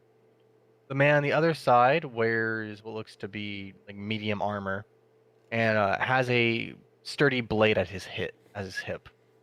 And he turns to her and goes, "Are you sure you want such a thing, milady? I don't believe it suits you." And she will answer, as her voice is rather wispy, "Oh, pish posh. I need something like this. Otherwise, how am I supposed to be an adventurer?" And she stops as she sees you. "Oh, I'm sorry." And the woman gives you a very polite bow to you, Stania. She'll be like, no, it's okay. As it's telling you, step aside. All right. Then she will wisp past you You will see the gentleman beside her gives you a very hard stare, almost defensive. So Tanya will glare back at him. And he'll turn towards the girl again. Come, my lady. He has work to do. And it is getting late now. It's alright. I wish we could stay out a little bit later. And the two of them will make their way down.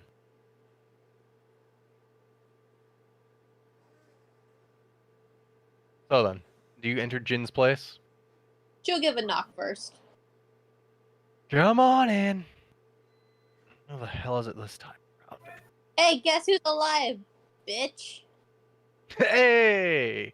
How's the rhino high treating ya? Treating me good. She gives it a pound. Wonderful to hear. I was hoping it'd be useful to you. And too often I find someone bring me an entire desiccated rhino.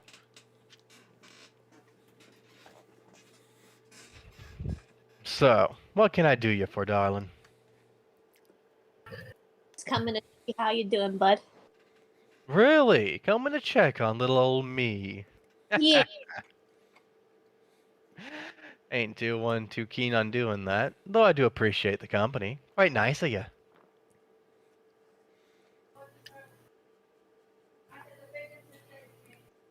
And you see, like he seems to have had a pretty busy day.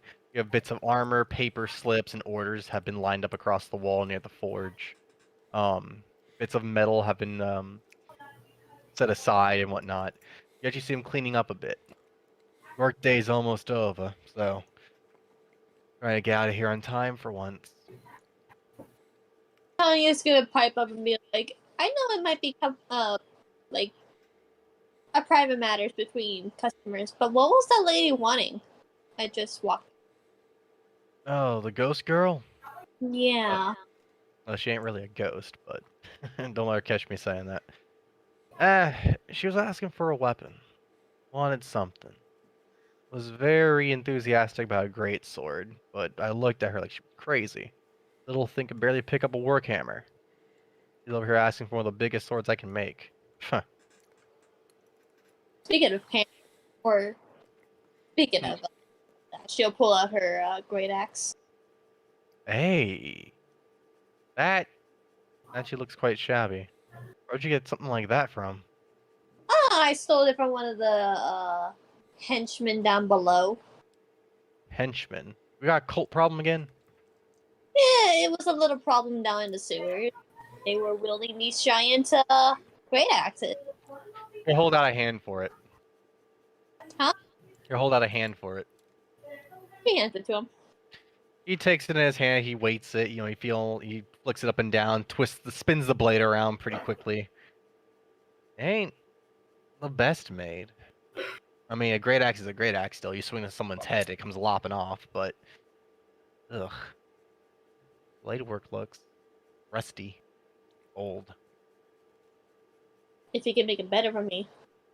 Want me to improve it? Yeah. Hmm. A good old. You know, if you give me a, something like this will have to be remounted down and made better. I can certainly repurpose the materials for it. She slams down 100 gold. If you need more, just let me know. Actually, I was hoping to masterwork something like this. Make it especially shiny, you know? How much is that gonna cost? Well, normally it'd be 300 and what? 15? Depending on the price of a great axe. Like, quickly look that up. So we're just gonna masterwork something. It's just 300. I know, 300 plus its original price. It'd be 320. But, seeing that you were so gracious as to come in and peek in on me, I could lower the price down for you a bit. My way of saying thanks. Not too many people come to check on old Jin in the back. I'll say about 280. I'll get it done for you. She slaps on 280. He thanks her. He thanks you kindly. As you will see. 300. Take the 20 as a tip. Hey, no, I like you. You ain't one of them girls. You ain't like one of them girls. I can appreciate someone who doesn't mind getting her hands dirty. Let's do Kieran in a little bit. She broke my jaw. Anyway, She broke my jaw. you'll see him lean the axe up against the wall as he jots down a quick note and just kind of like puts it next to it. I can get this thing done. It'll take me a bit of time though, but I'll add it to my work list. Come back in a couple days. I'll tell you how far it's come along, or if it's done. Don't worry, I have probably gonna be here for another week. Good to hear. Yeah, I gotta learn how to use this thing as she pulls out her double-bladed scythe. You see him look at it like, the fuck is that thing? As a blacksmith, that fucking hurts my soul. Fuck is this thing? Off one of the I think a blacksmith or a weaponsmith the other What? day. Wait. Big burly dude? Yeah, I think so. He had a hit. Reggie. Did you see him like narrow his eyes and turn away? Let me see this thing. Did you hand him the scythe? Yeah. What kind of madman thinks you can just put blades on everything?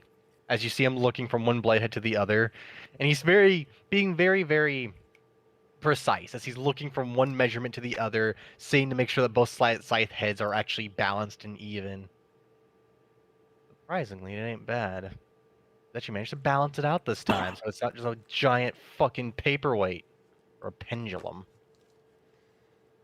And then you will see with a flourish as Jin takes the scythe and twirls it like a saw blade above his head. And then he stamps it into the ground.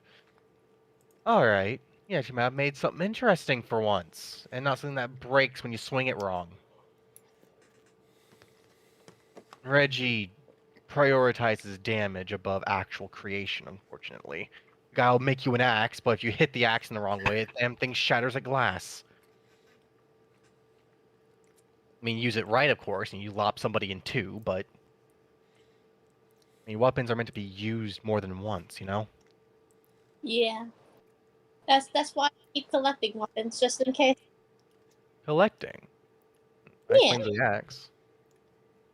It ain't bad, though. I suppose he has made something appropriate for once. It's always useful when someone disarms me and takes my original weapon. You only use big stuff? As he hands the scythe back to you. She has a short sword and a bow And a long sword. and a long Hey. sword. No, she lifts her back. Walking porcupine over here. Or blade hazard. Fair enough, though. I mean, always make sure to carry around multiple stuff. Never know when you get hit by something. Like oozes. Ugh. Feel like using a greatsword on an ooze I had you grappled. I think the only thing I really need to complete it is a rapier. A So that way, rape? so that way I can do piercing damage. Ugh. Rapiers. Way too little for me. Like a big old needle at the end of a freaking hilt. Yeah, I'm not a big fan of them either. I prefer something more heftier. Oh, I can do hefty just fine. What about lance? Ooh, a nice polearm. I could do a polearm. I mean, if you want to do something piercing, you can't go wrong with a spear. Keep something at bay as you stab it repeatedly from behind somebody. Halberds are nice. Halberd. Ooh. Hey, you know what? How against it would you be if I turned this battle axe of yours into a proper fucking halberd? Go for it. Ah. Maybe you can make it a hybrid. Or something here. You just need something to do piercing damage, right? I can do a halberd.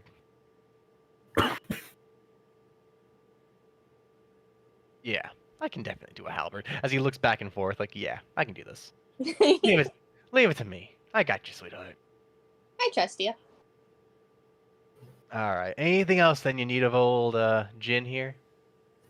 think I got it, buddy. All right. Come back a couple days here. I'll have it made for you. Will do. And he'll wave you goodbye. She gives him a salute. Honestly, Kristen, is very cute to see you socializing with other NPCs. Because Lestani is cute. I guess so, yeah. Tanya has a cute little thing about her terrifying self. Anyway, He's a dichotomy of something really fucking cute, also being really fucking scary. I love it. Now then, where was the inn I built for you guys? Where was the end? You made this city, Alan. Ah, there's the inn. I was trying to. No, I was trying to find. Not like where it is. I was trying to find what map it was. Where's the map? There we go. As we jump on over here, you're not here. Go away. You'd be over here. This guy'd be over here. Other things. Let's see here. Who is inside the tavern this time around? He's over there. Over there.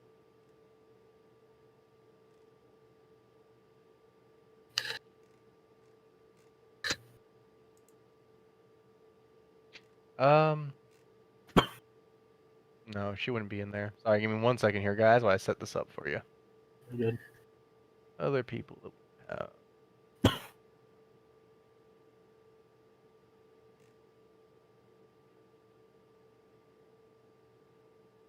He'd be in here this time around.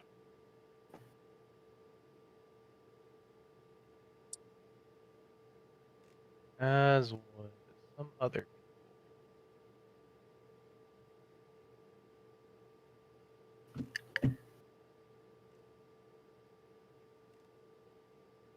Where's she at? Where'd she go?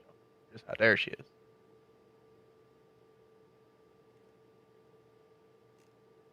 She'd be in here this time. Ooh, tetanus. Or tinnitus. Always lovely. I forget the difference. There's a very big difference that you should know. Tinnitus is the ringing in your ears. Tetanus is the poison you get from rust. Okay, I have tinnitus, not tetanus. This is Yeah, good- this is tetanus good to know. causes brain damage. Cool. Tinnitus is just annoying.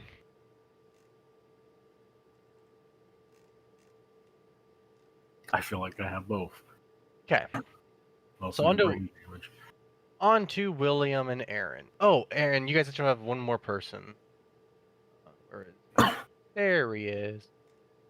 Oh, what, did we pick up Goths? Joss was following you guys, actually. Nice.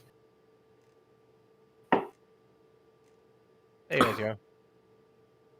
So you guys will arrive back at the inn. It seems rather, no, actually a little bit bustling nowadays, or now that the now it's turned to evening. The bard will be playing quite nicely as he plays a little tune for the ladies. Ooh. Bartender's still up front. Bartender's looking a lot more lively this time around. Doesn't look dead inside like he was the other day. Well, because he took care of a certain something. But what do you guys do at the inn? First things first. Frickin' open the door. Kind of required. That is indeed the first thing to do when you go somewhere. Yep. I don't make a show about it, but what do I see? What do you see? Again, you see some casual things. These two are chatting away over something over here. You will have the bartender or the barmaid as she travels around carrying various drinks and other things. And she gets the occasional cat call from the little gnome who's currently playing up on the stage. As she looks at him with a little smirk, but keeps on working. Other commoners are just sitting throughout the place, drinking or eating. As the place seems quiet, you have this larger gentleman over here drinking away quite heavily. He's actually probably the loudest guy here. Is probably this dude sitting at the bar. You will notice that quite a few people here also look rather tired. Some of the more commoner people some of them are exhausted. Some of them are completely out of it. This guy over here has his head down, and you see as if he's dozing off, and then he jerks awake.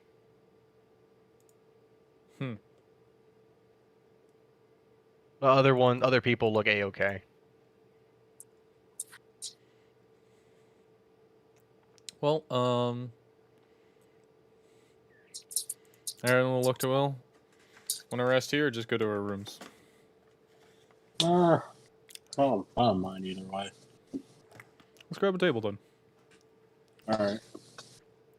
I do feel like I owe you a bit for having my requests deal with your companion. Name's Zeta. That's true. But she is more of your companion than the rest of us. Oh, she is my partner.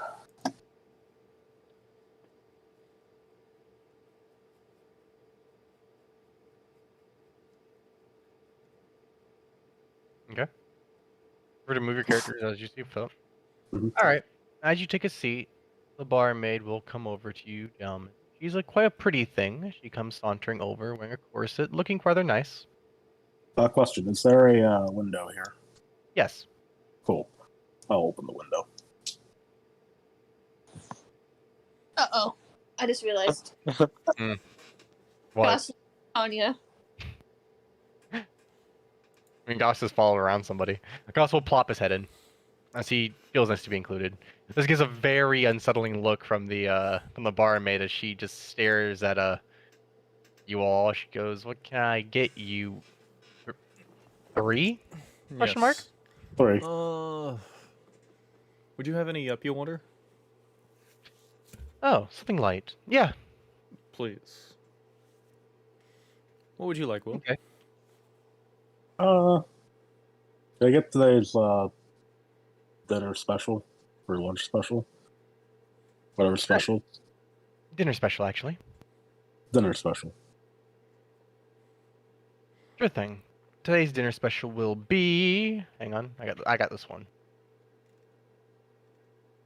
Ooh, you are having. Hold on, I have the list right here. You're having pepperoni pizza. It is actually. It is baked fish dipped in lemon, with a bit of bread and a side of vegetables. Ooh. Sounds I'm good. okay with this. Steamed vegetables. Yeah, it's been a while since I've had fish. I'm okay with this.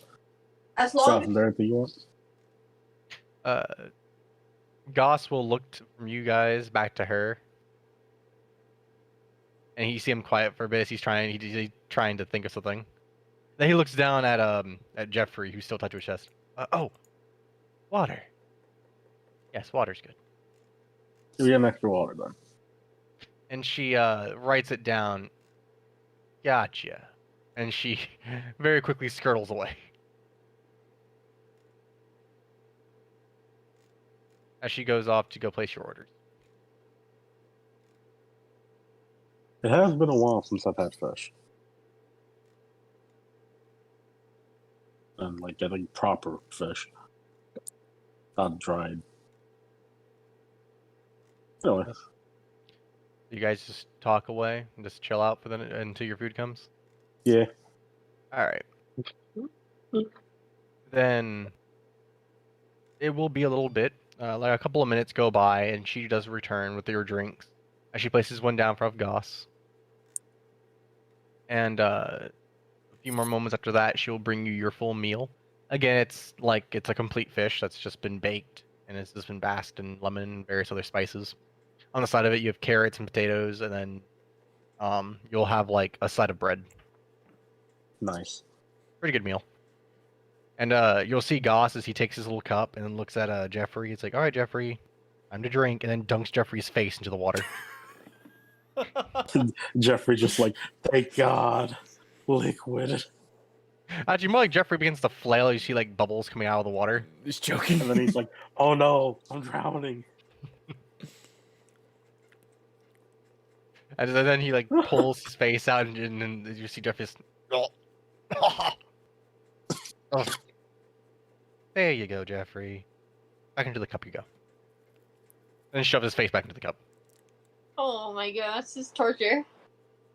Not torture. It's friendship. Oh no, usual punishment. Friendly waterboarding, yeah. Friendly waterboarding. Also, I can imagine Connie's lost as fuck right now because she doesn't have gas. Oh shit! You use Ghost. Literally, it's the blind leading the lost. Oh Great. no.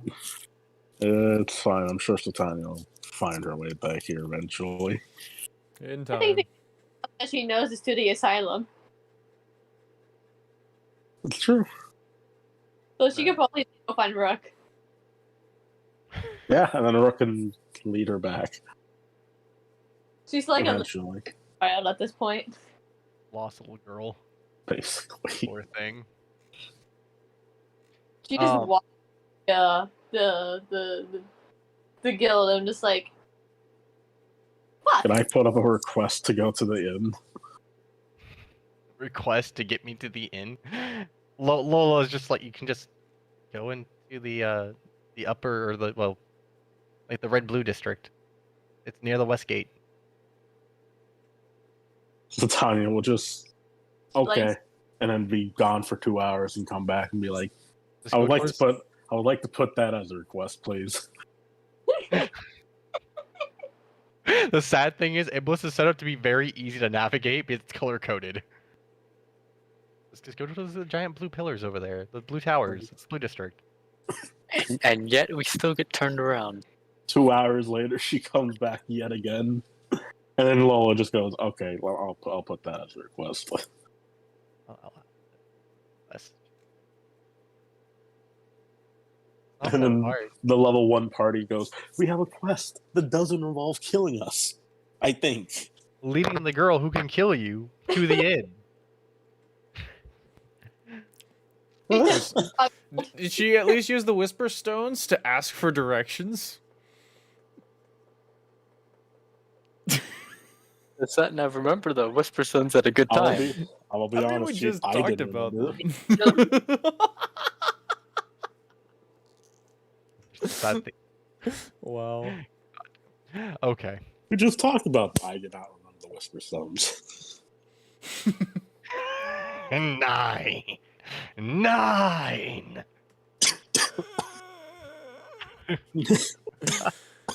We're killing fucking Angel right now. What can I say, man? Don't mind me. Fuck. All right. Okay. I'm okay. So Like I got Parker crying now. after Corner.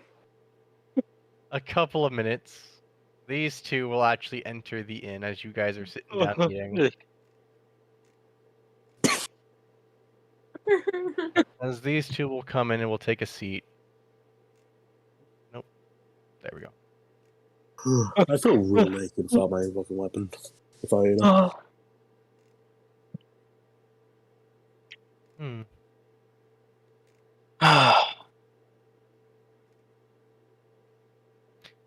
Goss will ask you a question, Will.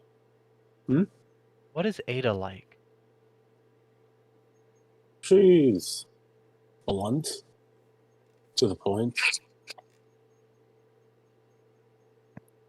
She is a Nice, sharp- where she wants to be, Hmm. and very well informed. Her soul is odd. Is it? Very angular. I can imagine. I mean, her body's pretty angular too. It's That true. angle just is 180, but still. She's And you will see him lift up his hands as he tries to make like a little square with his claws. He's like that. And he makes like a little like diamond shape. Oh, you know that kind of fits her. Hmm. Out of curiosity, what the hell does my soul look like? Yours? I've always been curious. Hmm. Wispy, but long. That sounds kind of right for me. He's back. Pretty blue. Yeah. Oh man. Oh, I'm blue. That's nice. Hmm. Oh, blue is my favorite color. Sorry. And Goss looks towards Aaron. Your soul is odd as well. Oh, is it because I'm this SCP thing? As Aaron That's takes a probably sip part of of the the yuppie reason. water. Maybe. It's very light wine, by the way. Like a white grape wine. Almost like a champagne. I know. And, your soul echoes. What does that mean? Dunno. It's difficult to see. Hmm. You have one soul, but then it echoes again behind it. Like you have two, but they're both the same thing. Makes a level of sense. Yeah, the SCP that brought you back probably the way it worked was it basically makes like a pseudo clone of yourself, but just slightly more efficient. Joss will shrug his shoulders. I don't know. Oh, that's what Ada told me at least. Aaron actually, with this is discussion, set down his drink and kind of approach Will. You've studied our magics, correct? Yeah, And you've stated that I've I had a couple am teachers. dead. Yes, technically. So you know of our ability to reincarnate? Or raise from the dead? I've read and been told that it's possible. Yeah. A hypothesis I've been kicking around is what if that spell was cast on me? That is an interesting question because I'm not going to experiment because it involves my life, but it has been one of the questions I've continuously had, and you've at least seen competent with spells that you might be able to search for the answer. so from my understanding, hold on, actually.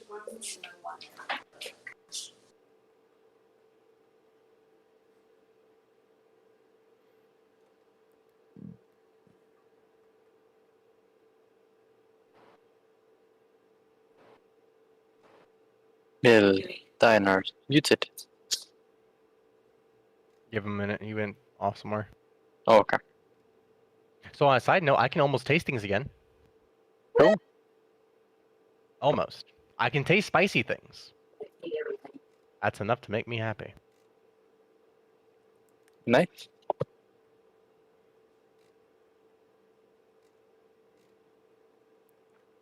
Sorry, currently getting pizza. No problem. I understand. Also, I love at the COVID test place, they were just like, some people will register as positive even after they feel A-okay and after the 14-day period. So if this test comes back positive, don't be too alarmed. I'm like, I'm not. I feel 100% fine. It came back negative, and they were just like, go do the lottery today because you're one of the only people we've had come back negative in the last 14 days. I'm just like, fuck yeah. Did you take a lottery ticket? No, I don't do the lottery. Waste of money. Good job. Proud of you. Also, too lazy to go. There's the true answer. Yes. I also love the fact that literally, like, half the bad decisions that I don't make is because I'm too lazy to do them. There's worse reasons to not do them, but okay. It's a weird way of saying it, but that's how I feel sometimes. It's just like, I don't really want to do this.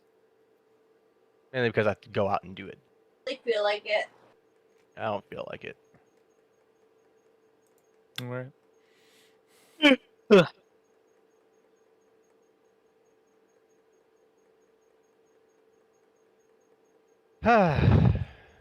Matt, how have you been doing? I've been doing all right. There's a lot of. Oh, let me press a button first.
Boop. All right. So I'm sorry, but could you repeat what we were talking about? I got distracted. We're talking about the casting reincarnation on Aaron, despite the fact that the SCP's Ah, yes. there. Okay. So, from what it's my understanding, it's not so much that your soul gets disintegrated, but your body gets disintegrated. So, assuming you have a strong enough spell that can bring you back without the need of a body part, you would be able to come back technically, I think. But also, a lot of the anomalies are not very well understood. So, I don't know how the soul be interacted upon with it, since I don't know if the soul is technically a body part or more of a metaphysical being or abstract thought about you. Metaphysical being. I don't know if that's Alan saying that or if that's Goss saying That was Goss. Goss picked some of that. Oh, well, there's that great philosophy question answered. Well, if it's a metaphysical thing, then you'll probably be able to be brought back. Again, you would need a new body, though.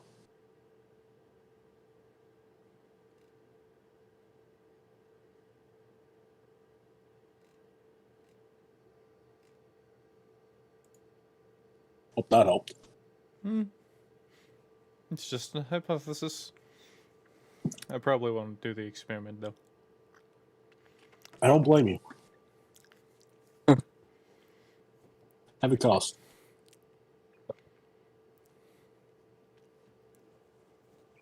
On a side note, at some point during the conversation, Goss will begin to wander off. Bye, Goss. Have fun. Take care of Satan. If you find Satania, He did it again. Satania. Rook's influence is still felt.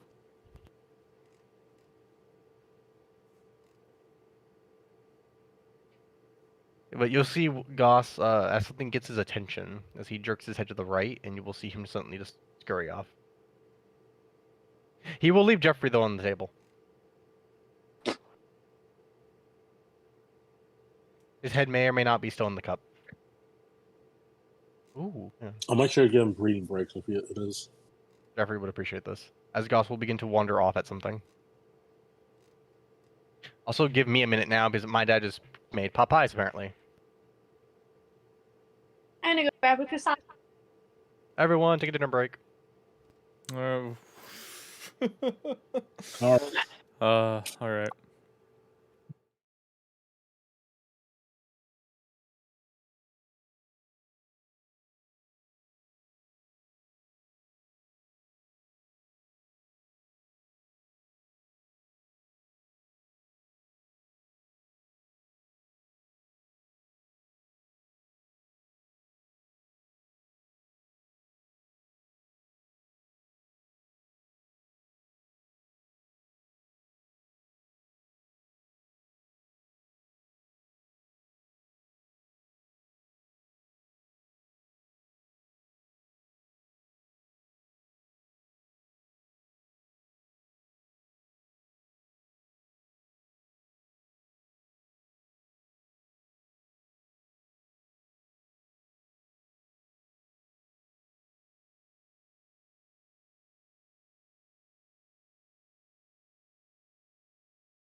All right.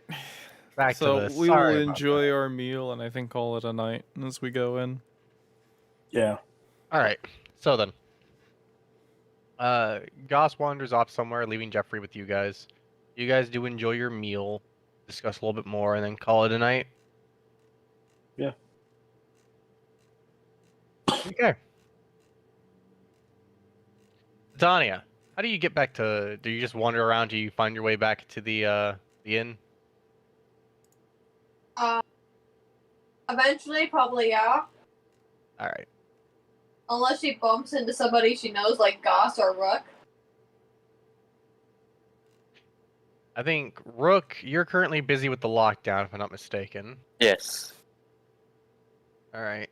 As they're trying to find where the guy went, though he seems to have slipped away, vanished into the night, never to be seen again until tomorrow when he stabs you in your sleep. Oh wait, you don't sleep. Haha. Never to be seen again. I'm kidding. Anyway, yeah, you guys will be looking for him for a good couple of hours then, if you're willing to go through with that.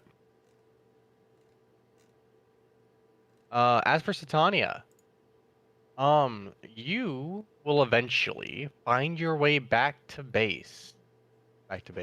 Back to the inn. However, upon going towards it, there's an alleyway to the right side, like down here. Wait, wrong there. Like down this way. You will hear quite a commotion coming from down this alleyway. Like you'll hear like the sound of something being like, wood being smashed into the floor, various things will be getting tipped over. The alleyway is full of just like little like bins, straw Bad stuff. baskets, bits of refuse like wood has been discarded here. It's almost like a cat fight happening. Oh, something's far larger than a cat is currently. Out of the alleyway to see what I see. Okay. As you peer down it, you'll see bits of blackened fur at the very end, as a certain tail you can make out that may or may not belong to Goss appears to be getting whipped through the air, as it's quite the mess that's been created over here.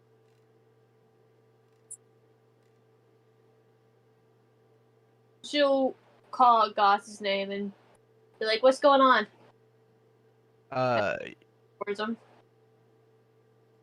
You hear one of Goss's little like hissing noises, like one of his little defensive sounds that he makes. Mm-hmm.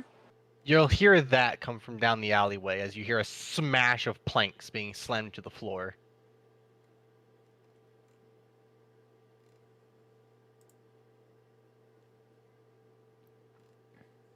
I see anybody else other than Goss? Not really. Goss seems to be in a fight with something. Though it's unknown if you can actually see anything. Something's gotten him all riled up. Well, then she'll keep creeping forward. Alright. As you keep pressing forward then, you will see that he has wrapped himself around something. He's coiled. In like the middle of his body, you can see the impressions being pressed against his fur, as if he has something gripped. And he's currently constricting it.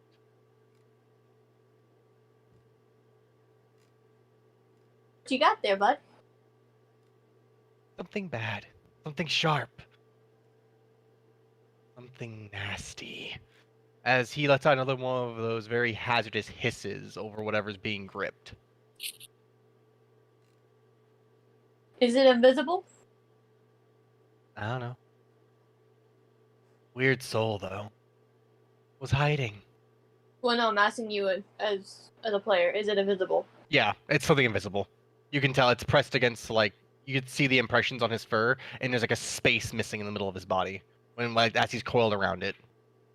Okay, her fight and flight instincts pop in, and she knows Aaron and Will are at the end at least.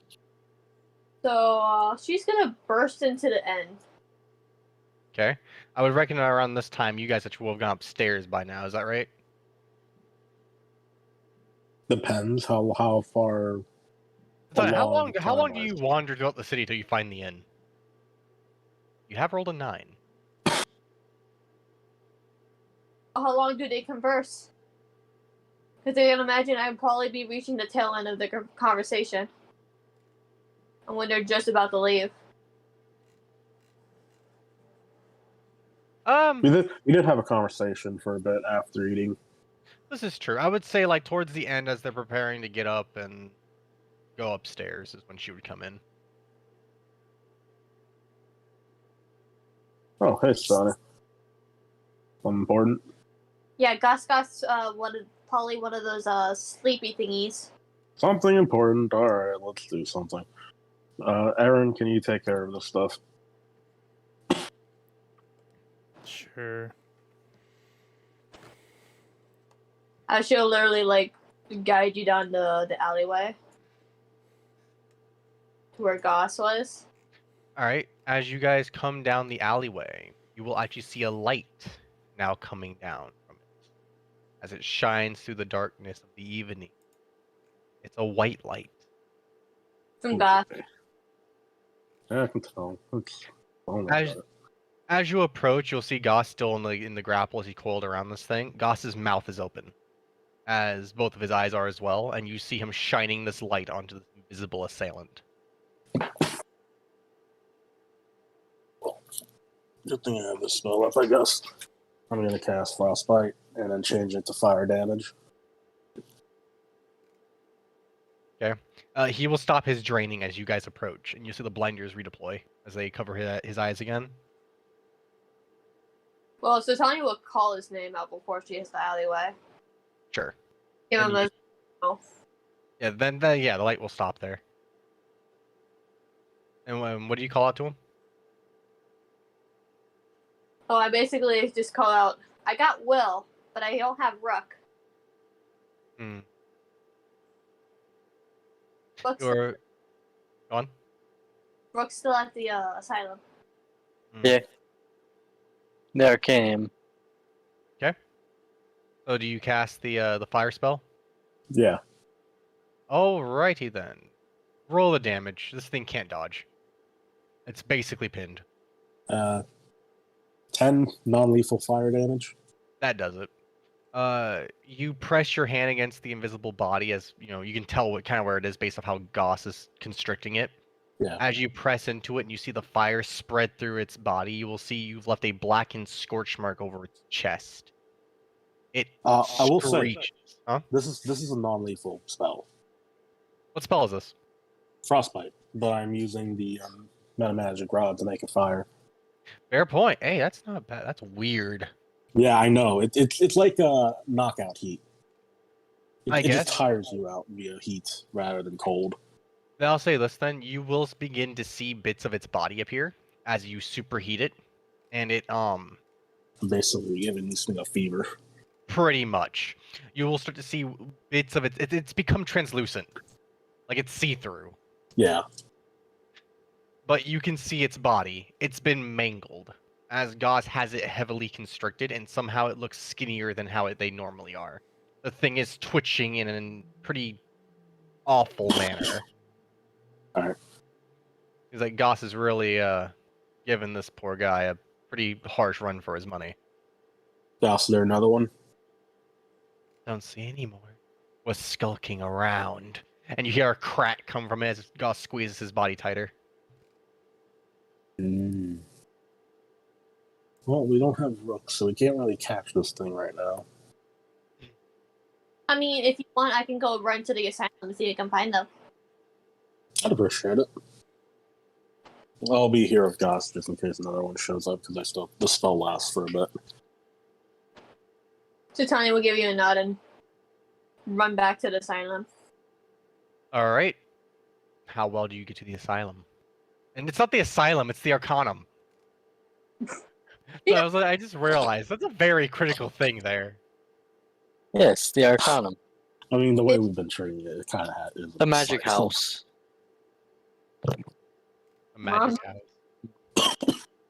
Yeah, okay. Yeah, you managed to find it. It's a centralized place. Doesn't take you too much.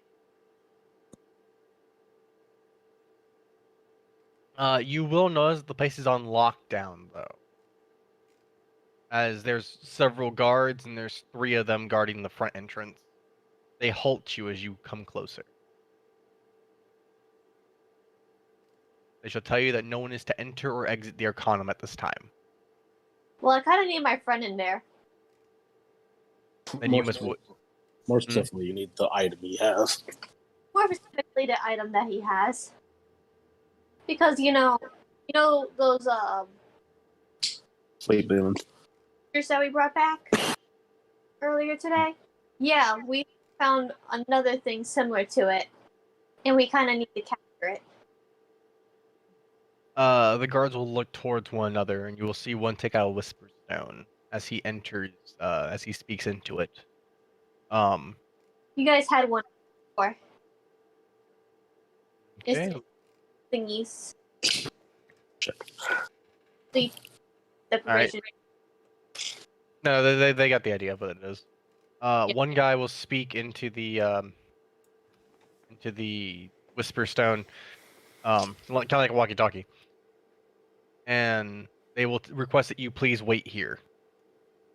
Meanwhile, on the inside, everyone is still running haywire here, as several rooms are going into lockdown. Things are Back locking. to Rook's point of view. Yeah, back to Rick's point of view as the camera swaps over to Rook.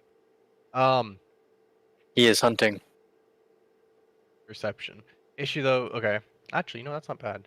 Give me a survival check. Let's see if you can track this guy down. Difficult. But maybe. Okay. The inside here is you try to at least pick up where he is. Problem though is that you're on smooth, like, tiled floor. And trying to get somebody's, Prince. yeah, somebody's prints on that is a little bit hard. Especially with so many people that are surging around. Yeah. You don't happen to have any other abilities that let you track somebody, do you? No, that's Willow. Ah. I miss Will. Same. Then, hang on, I'm checking something here.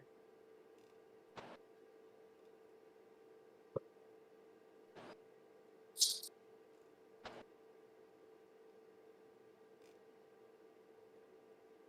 see here. I'm actually checking the survival skill. Give me 1 second. Sorry. Invisibility is fine. He's a medium creature. He's only 1. He is on hard ground.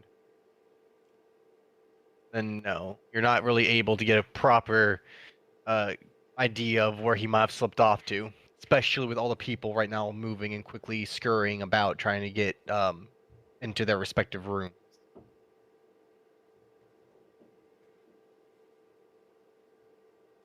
I'm surprised no one has cast that one spell that basically like removes invisibility. Invisibility Purge. Yeah. The thing about that though is that it has a range. Even And then, the range. people Huh? do that. Just have multiple people do it. Why not see invisibility? They have some people with see invisibility. Invisibility Purge, however, would that work? You need a cleric or an inquisitor is one problem. It's a holy spell. Weirdly enough. Glitter dust, my bad. As for see invisibility, See invisibility plus glitter dust will do it too, by the way. yes, but glitter dust has a small 10-foot radius. Or 10-foot diameter, really. You can see any creatures that are being Yeah, but it's a second level spell. Really easy. And guess what? If you cast glitter plus glitter dust on an area, you now have terrain that can have footprints. Not necessarily. They highlight you highlight the person like with fairy fire, and you blind them, which is really the big thing about it. But it does not leave behind footprints. So you're saying the glitter on the floor will not act as It's not really smell. glitter. It's golden light that sticks to the person's body. It Yeah, highlights. I guess that's true. Have a bunch of wizards running around also casting prestidigitation to put dirt on the floor. You do know it takes it's only a 5-foot square, right? That's why he said wizards. Really and truly, you would have them going out with invisibility, trying to find where he might have gone. But he seems to have slipped away somewhere quite effectively, strangely enough. Do you check anywhere specific throughout the Arcanum? What areas do Rook know? Let's see here. You know about the holding areas, you know about the testing room. There's Rosie's area. There's the canteen. Mhm. There's Ergast's room. There's Estrella's room. And I think that's all that you really know of. Gotcha. Canteen, Ergast, then Estella's. Because I Okay. know that Rosie's room is locked. All right. You will see that the canteen would have a few people already in it searching around. A few of the guards have gone through here as it is a larger area. Let me Rook is see. gonna do something he probably shouldn't and go into the kitchen area. Sure thing. Kitchen area is just a few little pots and pans here and there, small stuff. It's a simplistic cooking area. It's nothing huge, really. You can give me a survival or a perception check to check around for any clues in here.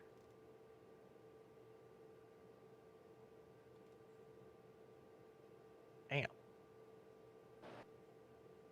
Well, that's solid perception check as you quickly scan around the room for anything out of the ordinary. You notice that there's some pots and pans that have been fallen over, though this could be from when the lockdown was initiated. People just rushing out could have caused it to tipple over. There's no windows in this room, and there's no direct means of escape here either.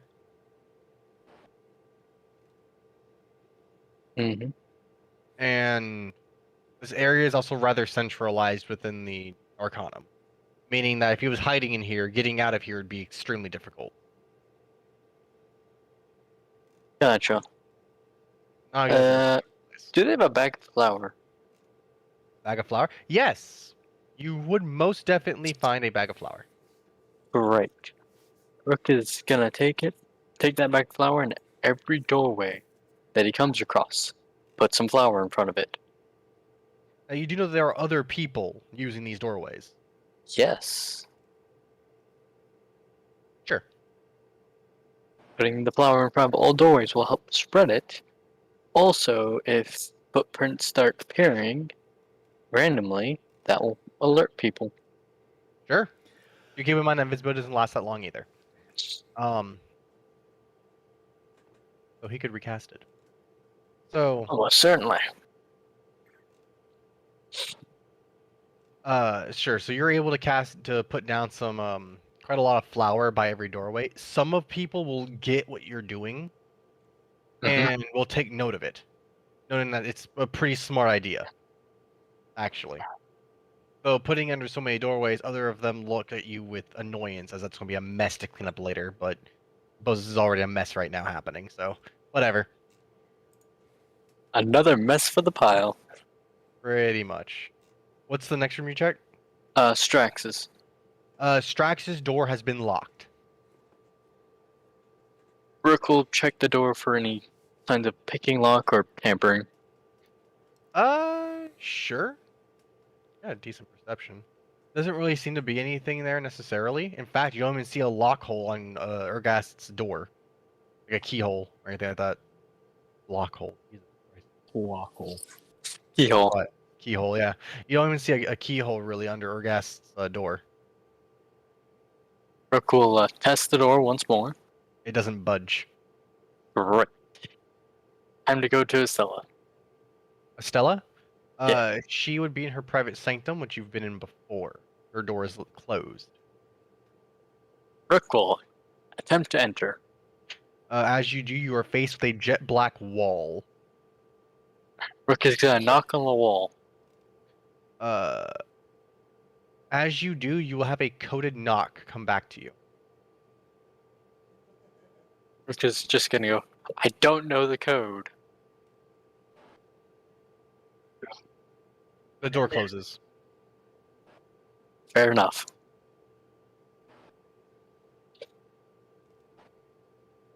Okay. Rook, now thinking about it, he probably should have checked for that.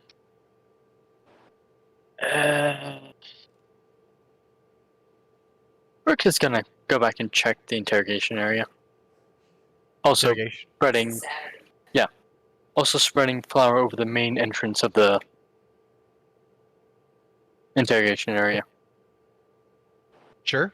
There's actually a lot of people have actually left this area as they've gone off to go search for other places.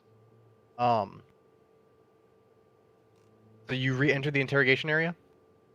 But before I enter the area, coating the area in front of with Or flour? flour. Okay. As entering, not avoiding actually stepping on the flour. Okay. Perception check for this area.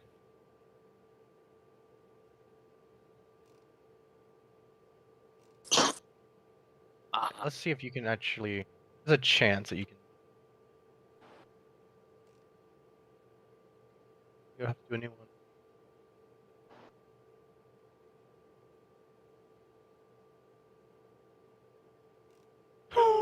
Oh my god.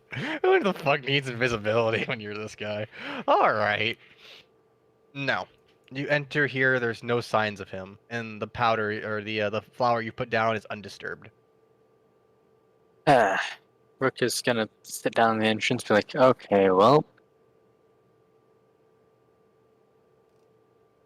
if I was a cheeky drow, where would I be? Wanna give me an intelligence check to see if you can use common sense? Sure, it's probably not gonna end well. Hit it. I believe it. You don't have a clue. Doesn't help that you don't know all the rooms in this facility, and you have a very brief interaction with this guy. You have no idea where he could have gone. Rook is also gonna put flour on the doors. Because he's got the time now. Sure. And I would say it be around this time after you've searched from room to room here, where you receive a message that one of the guards will approach you saying that you, a friend of yours, needs your assistance out in the front.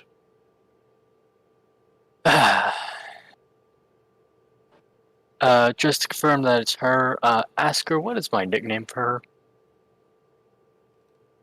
The guard looks at you. It's like, he grabs like little whisper stones. Does she have a nickname for this guy? No, what do Rook calls her? Oh. What's her nickname from this guy? I guess. As the guard will ask Satania, like, what's your nickname? DQ. And he replies with that. Oh, okay, yep. Let's go. Oh, I thought you were going to say Satnav. Well, that was one of the two acceptable answers. Okay. Alright, so you head to the front?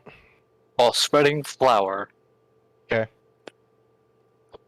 The custodial staff is gonna hate Rook. Pretty much, as you've made quite a mess throughout the place. They already do. Let's be real. Honestly, yeah. I got clean flour. It's very fucking annoying because it starts turning to bread when you fucking wash it. Yeah, it sticks to everything. And mopping up flour doesn't work. You must sweep it up and you won't get everything. Never. You never will. Doesn't help that if you use a wind spell in here, it goes into the air and that becomes explosive.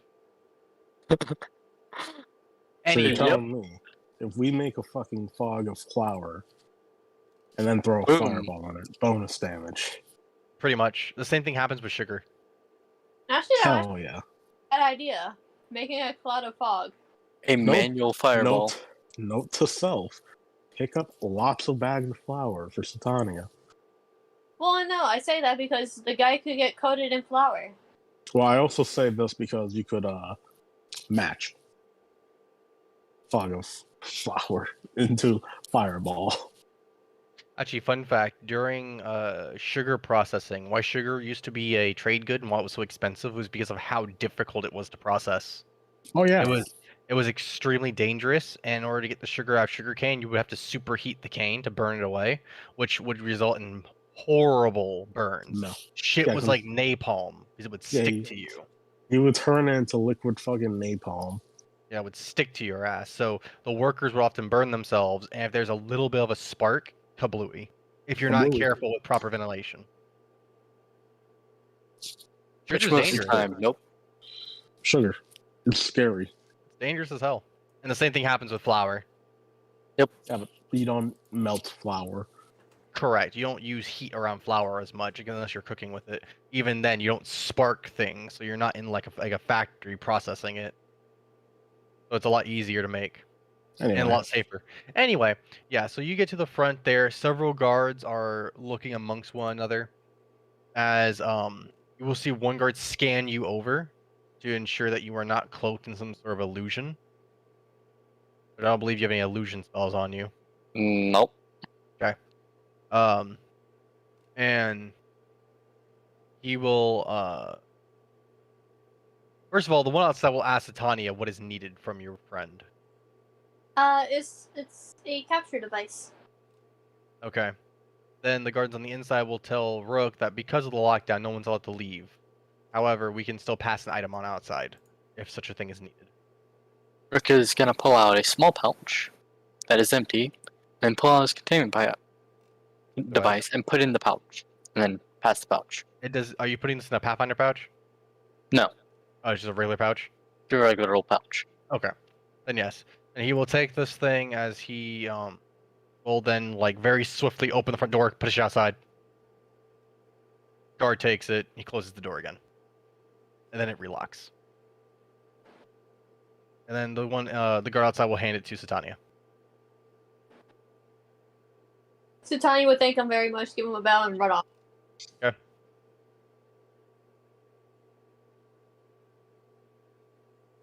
All right. So then, does Satania return to the inn? Yep. Back to the alleyway. By the way, has Rook run out of flour yet? Yes. The bag would be running flat. Great. Rook would use the last of it and then go back to the kitchen and start walking down the hallways. Okay. Give me one more perception check. Sure. See if you can maybe notice. Loading, loading, loading. Ooh, wow. There it is. Okay. There it is. Rook, as you start making your way back towards the kitchen, you're in down one of the hallways. You do see the mess of flour that you created is already starting to get spread about as guards are checking room to room to ensure this guy isn't anywhere. So you see a mess of footprints all over the place. Some of which are solid and heavy, like they're from boots. Other ones you see like simple shoes. You see occasional cat prints, or like paw prints. Mhm. And then something strikes you as odd. You notice that there is a speck of the dust of like the powder going up a wall. Hmm. It doesn't go very far, but you can make out like 3 to 4 footprints going halfway up a wall before vanishing.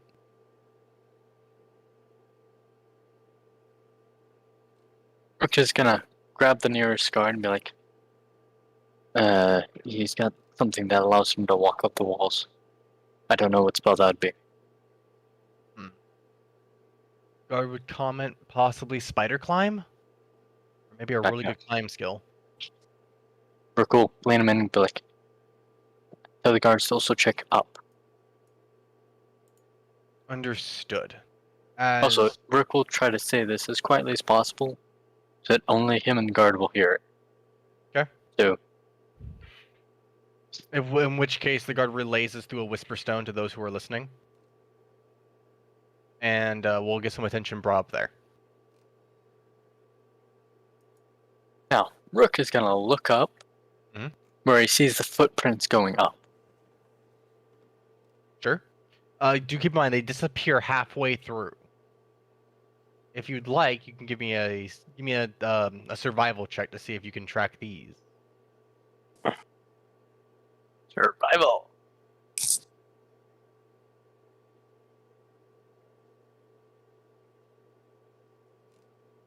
Is it doing the thing?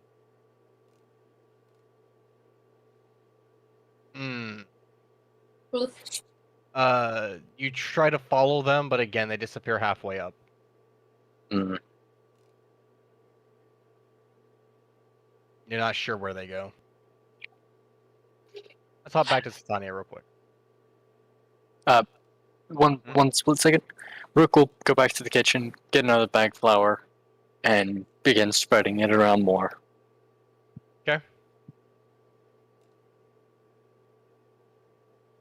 That's fine. Also, putting it on like small ledges that could be used as a walking surface. Sure. Okay. So like shelves and whatnot. Yeah. That works. Okay. And then lastly here, let's go back to Satania as you rush back to the inn. Yep. Okay. As you rush back to the inn, William, you were staying there and just keeping an eye on Goss this whole time?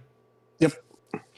You will see at some point Goss does release the thing he's holding, and you hear like an unceremonious thud and a groan from the floor. Nice. Good to see that it's fuck box. And then Goss sits there and he, his like whole scary demeanor drips away as he pulls his hands together. He's just like, I did it. Good job, guys. E. I would offer you a pat on the head, but my hand is currently on heat stroke. On heat stroke. All right. Then, Satania, you're able to get back as you will see Goss just chilling out, sitting, full hands pulled up. And as Goss looks, as you come up, Goss will look to the floor, look back to you, look to the floor in front of him, look back to you. We'll just kind of like mouth, good job. Titania will prance on back over and hand Will the device. Thank you. He's the only one that really knows how to use it, besides Ruck. Yeah. Will whisper to Satania, go tell Joss he did a good job, because he did do a good job. She'll walk over past him and give him some head pats. You see Goss just like duck his head down. He enjoys the attention. You are able to slightly see this thing's body to the heat stroke that you've inflicted on it, as it's on the floor, and it's like how do I describe this? It's twisted in an odd way. You see, like its back is twisted, its arms are conjointed and awkwardly. Basically, the thing is broken. It's been squeezed. Let's just put you in the box. Put you in the forever box. It's nice. All right. So you have liquids. Liquids. And an Allosaurus, and an evil witch, and an infinitely spawning death pot. Anyway, you press it to it as the creature's unable to move to escape this. It's in the negative.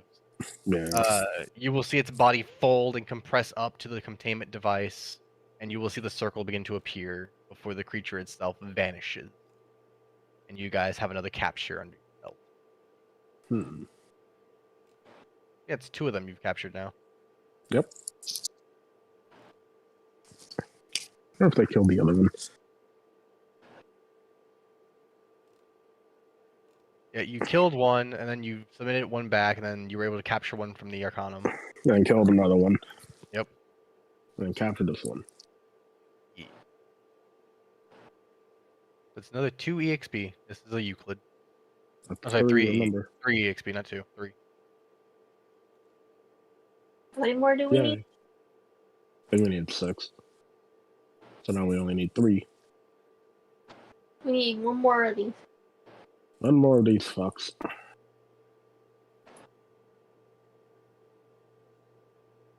Yep. So with that, then it's done. And Goss seems rather content. Oh.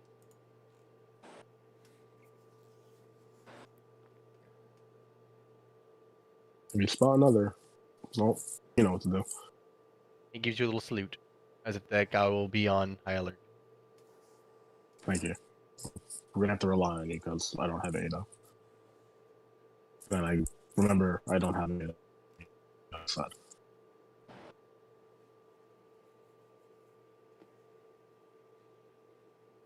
Alright, well, I'm gonna go fucking back in. I'm tired. At least Uh, we or the device now. That's true. At least I have this, and I don't. I have a question. Is Rook stuck in there?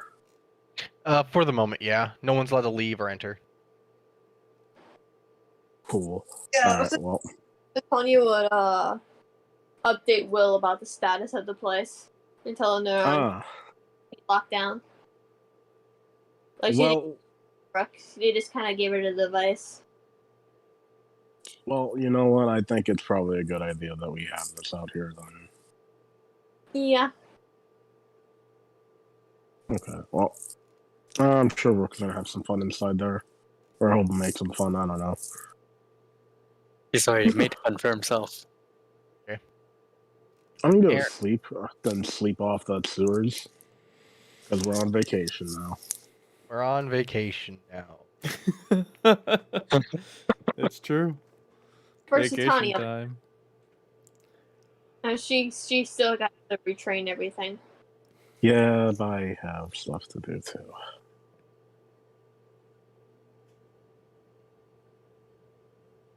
But not today, because today's fucking go to sleep and get my spells back today. Oh yeah, she'll also for Will that she's getting a new weapon. She's getting a halberd. Oh, halberd, like those fucking knighted assholes. Yeah, kind of. It's was it Jin or Gin? Jin. Jin like with a J. Yeah, but With it's like GIF and GIF. Okay. Okay. Okay. Jin is currently using the great axe that I got, and making it into a halberd. It's nice. Halberds are cool. You give I've me. always been a big polearm fan. If I never learned a sword, I might have learned polearm. I'm hoping he makes it into sort of like a hybrid kind of thing. Ooh, that would be cool. Yeah. Fun fact: our halberds actually do piercing and slashing damage. And Just saying. they do both. Yeah, they do both. You know, a halberd has like a pointy tip at the end, so it can be used as a spear. Yeah. Yeah. I didn't know when you swung with the Maybe halberd, you also stabbed with it. You can swing and then stab. Pretty good. It does have an axe part of it. Yeah, they have an axe to the side, and the tip ends in a spear tip. Has an extra piece on the side to where you can trip somebody. Some of them do.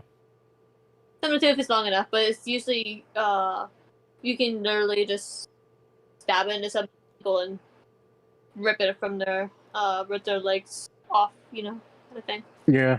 Just tear off their ankle. Polearms. They're the best. Yeah, polars are fun. But no, the image I was thinking of,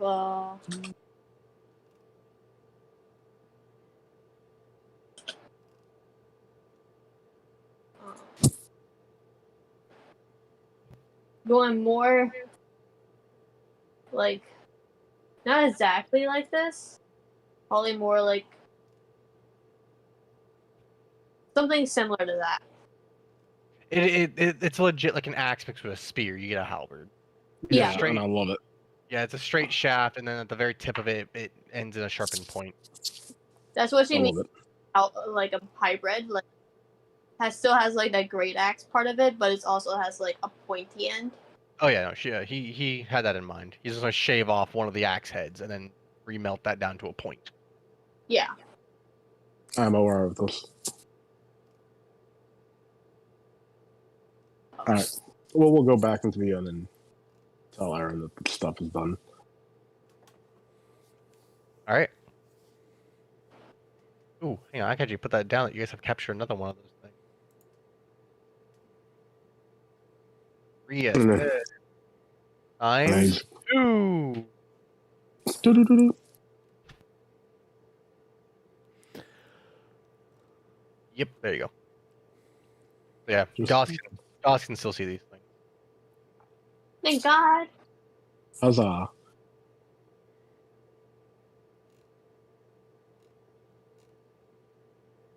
Okay then. So that takes care of that. So let's see. So are you guys going to retire for the evening?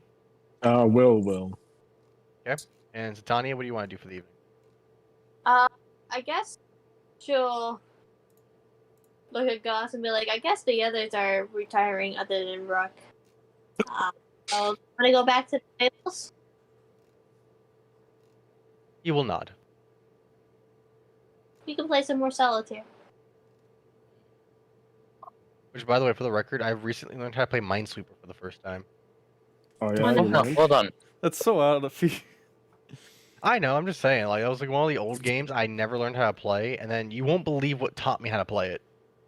What was it? Fucking Minecraft. Wait, what?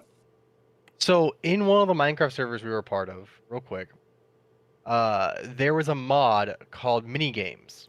I didn't know about this, but if you're randomly mining, you can come across a little minigame dungeon. It's a little box room, and there's a question mark in the middle. And if you right-click that, it enters a minigame mode, which for the most part is Minesweeper. Makes So sense. Minecraft Minesweeper. So basically, the whole floor, every square turns into a question mark or a question square, and you right click them, and you have to guess or you have to tell if it's a mine or not. And you play Minesweeper. Me and Forky found this damn thing, and I shit you not, like 2 hours went by as we're both really fast learning how Minesweeper works. Shit was dumb. That sounds about right. Also really fun, actually. It was actually really fun to learn how to play it, and it's a really like hard game. Yeah, Minesweeper's hard. But once you figure it out, it's like I can do this. You have power over it. Anyway, so Satani retires back to the stables. You guys retire into the inn. You inform Aaron that there was a capture made, and then there's Rook. Rook, you are now covered in flour, by the way. He's doing a side quest. Like, there's a mess inside the Arcanum because of you now, as you just started tossing flour everywhere. Many of the guards don't care as they have higher things to do, but Not our the job, ma- not our problem. Yep, not our job, not our problem. Many of the mages are a little bit perturbed, and the cleaning crew is screaming internally. We're cleaning crew. Not my problem. Not my job, not my problem. Screaming in the background from the fucking like half elf that's just. And they're not allowed to kick me out. The spell that Aaron always likes, prestidigitation. Visitation. How many hours is it going to take to do that? Better than trying to sweep our mop that shit. At least it's a cantrip. The cantrip. Just make a fucking wand out of that shit. The broom of prestige. There needs to be a higher level spell where you just clean a mass area. It's Like the third cleaning level spell, grenade. go. Cleaning grenade, 3rd level spell. Cleans an entire fucking building. It'd be a 1st level spell at max. That tops. Not if it's the whole It's- damn building. Seems several like square feet per level with scales too. Anyway, actually that's actually a really interesting spell. Anyway, yeah, you're having a fun adventure over there cleaning this up. How long do you intend to keep up this whole flour thing? There's only like 3 to 4 bags of flour inside the kitchen. 3 to 4 bags of flour. Plenty. Ah, Fuck bread. What's bread? We don't need bread. Not like you Yeah. can flour. After Heather, the- how much do these bags of flour cost? like maybe like 3 silver for a full bag. Gotcha. Maybe. Gotcha. Oh. Rook will leave 4 gold pieces wrapped up in one of the flour bags with a note leaving on it saying, sorry about the flour, but it was fun. Sorry about the flour, but it was fun. They immediately know who left this note. Exactly. I like to Okay. think it's also the half elf that was screaming because he has to clean it. He's also the chef.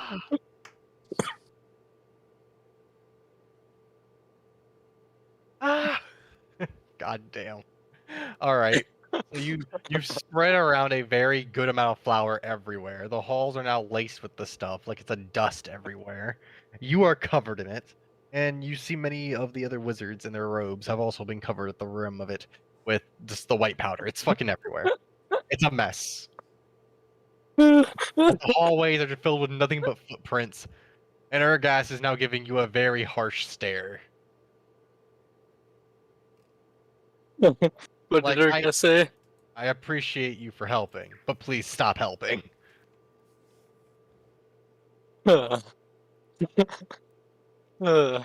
so, once Rook is out of flour, he'll stop spreading flour. You will be thoroughly thanked for this. In the meantime, Ergas is trying to go over where the fuck the drow could have slipped off to, because there isn't exactly that many places to hide here. I really Hey. like to imagine the drow was just fucking laughing its ass off. I was gonna get caught because I'm just laughing at all the fucking He's just flour. laughing too hard in the fucking pantry. And he's just like, ah, shit. Ah, shit, that's not fair. Stupid ass fucker with all this fucking flour everywhere. People walking around in this shit. You all look ridiculous. I win no matter what. Do what you must. I've already won. But no.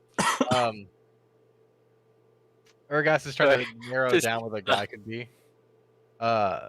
He double checks some of the rooms using like the knocks, and he receives a reply back from them, which is good. He's thinking to himself other places. We've searched.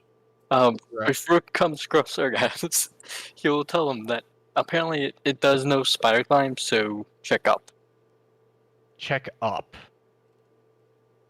And he thinks for a moment.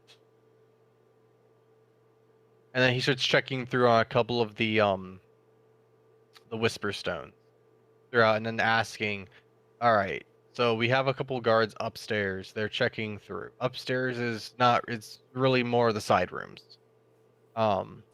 More for storage and whatnot. Not exactly used for large scale things.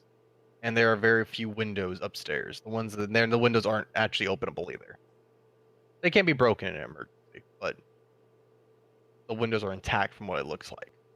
So Ergas isn't thinking it's the windows or upstairs, maybe. So he's still checking just to be sure. Besides that, all the main exits have been covered. The guards are holding down every place.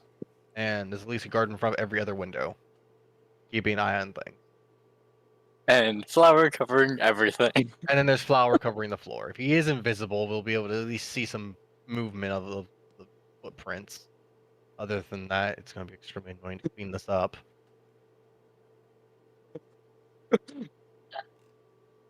And then he double checks who has the canteen. Who's checking the canteen.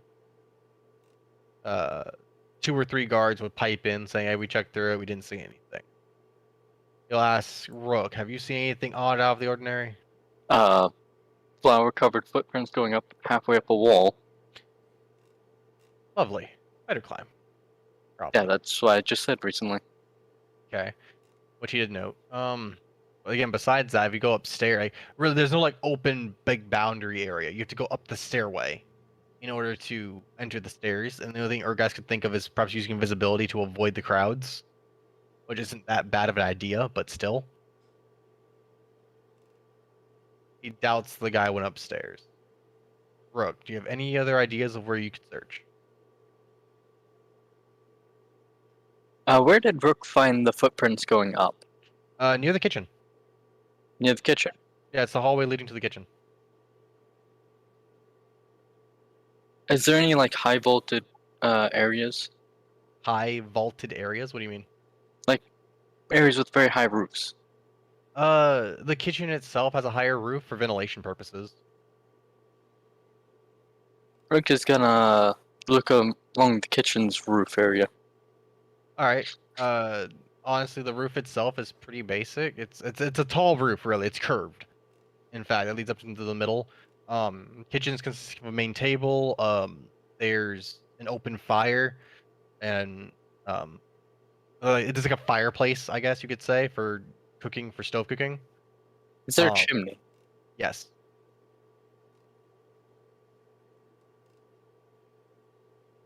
Rook is going to, if there is a fire in there, put out No. the fire. No, the fire's been put out. Okay, Rook is gonna close the gate for it. Mhm.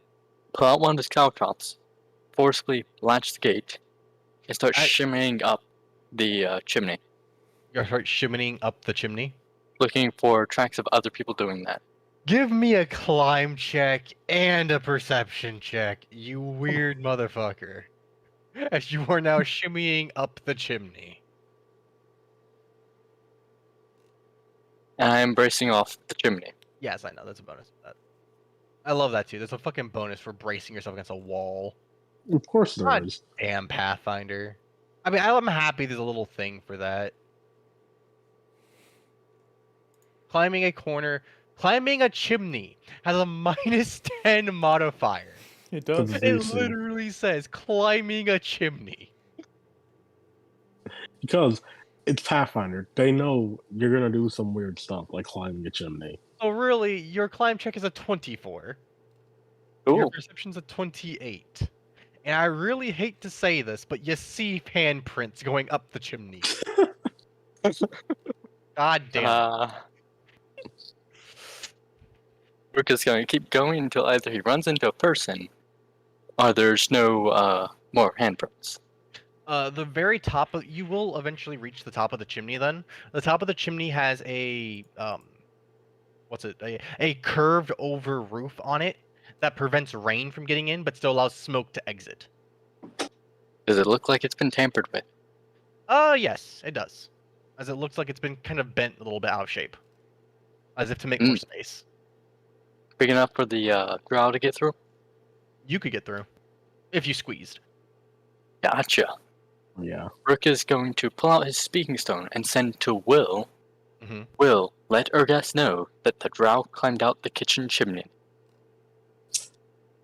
Fine. And before I fall back to sleep, I'll pull out the other stone and just go, "Hey, Urgas." It'll take a minute. Oh, yes. Rook says the drow got out through the chimney or something like that. Kitchen chimney. Kitchen chimney. I just have like 2 fucking whispering stones, so I'll eat out of the ear. There will be a pause as you say this, and then there's Rook. You hear this, and Will, you hear this through the Whispering Stone. God damn it! As the Arcanum shakes. Rook will be Also, laughing in the chimney, as you and then hear, also this deep shimmy out of voice- the chimney. You hear just this deep voice bellow with a scream.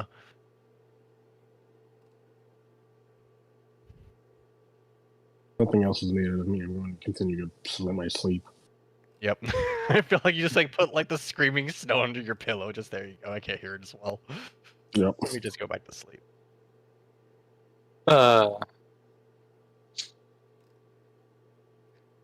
Waking up someone to relay a message.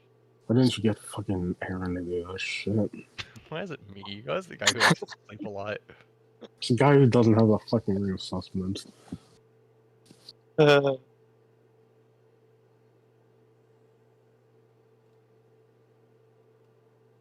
was gonna go Okay. back to sleep because fuck this.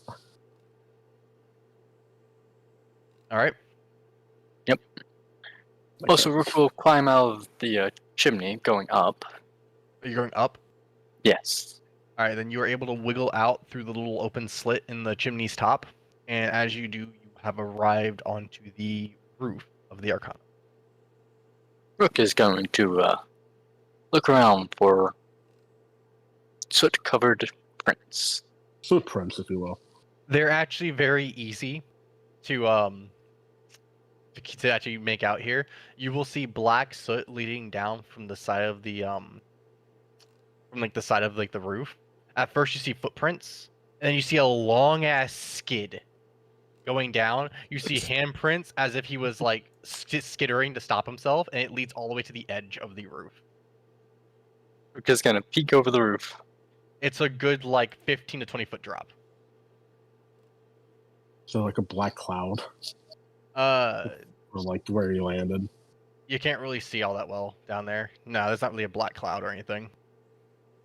Well, at least you can't really tell from up where you are. You're too high up in the air. So the skid goes off the roof. Yes. Rook is gonna pull out his 200 feet of rope. And you're going to what? Tie it to the chimney and then rappel down? Yes. All right. You get down safely through this. I'm gonna do a climb check. It's a fucking rope against the wall. It's a DC 5.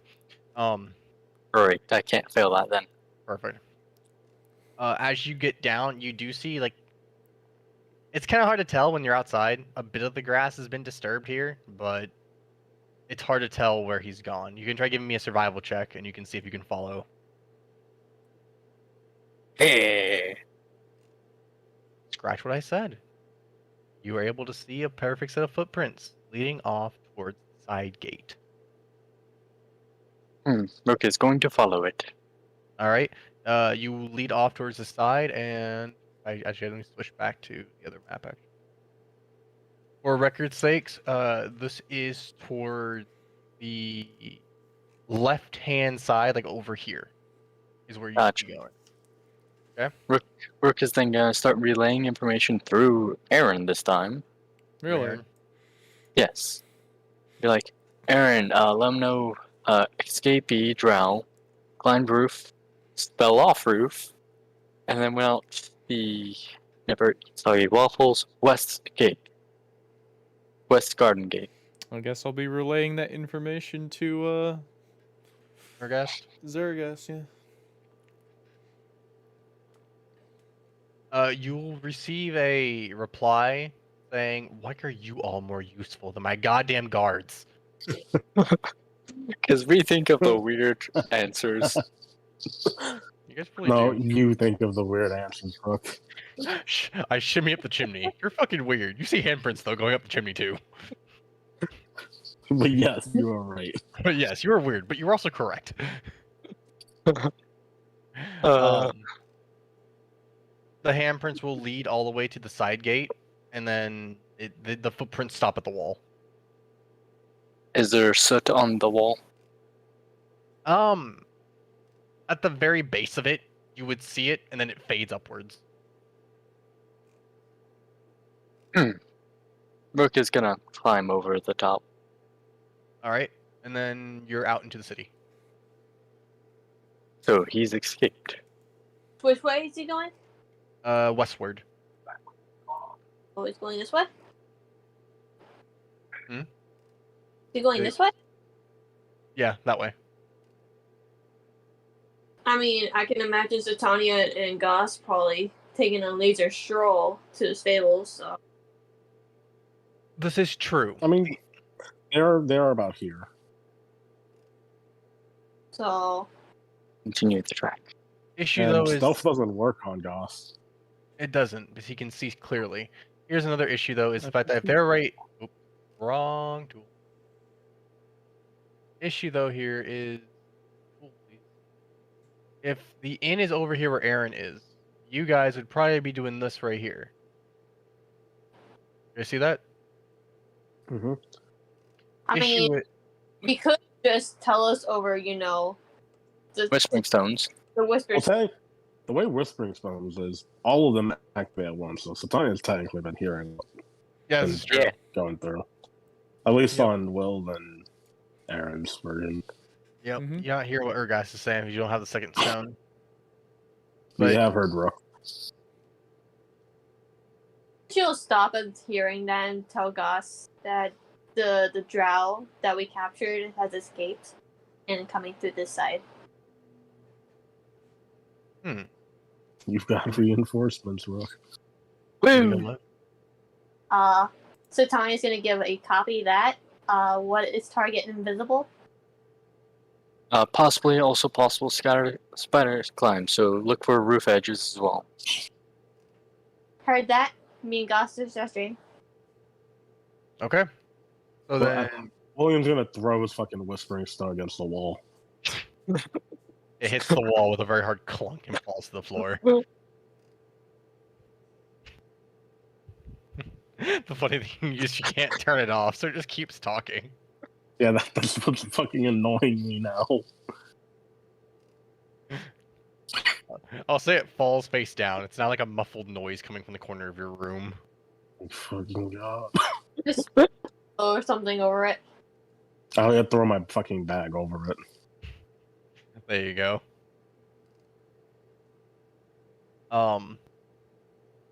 So then, with that also, so you guys are now searching outside. Is that right? Yeah. Okay. Then do you give Goss the order to search out this guy? Mhm. All right. She's technically seen him before. Even if he's invisible, you can still see. Dun dun Is dun. familiar He's with the soul. screwed. Hey, Satania, give me a ride check. All right, Jack. Oof.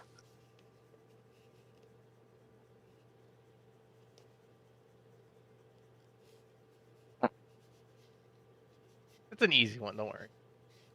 Oh. I looked back to see what you rolled. Ah. Also, Rook would relay to Urgas saying, the rope is mine. Urgas replies with rope. What rope are you speaking of? Are you outside right now? As you hear like he pauses, like, wait a minute, are you outside?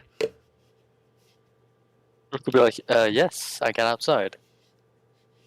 Same way Okay. the escapee did.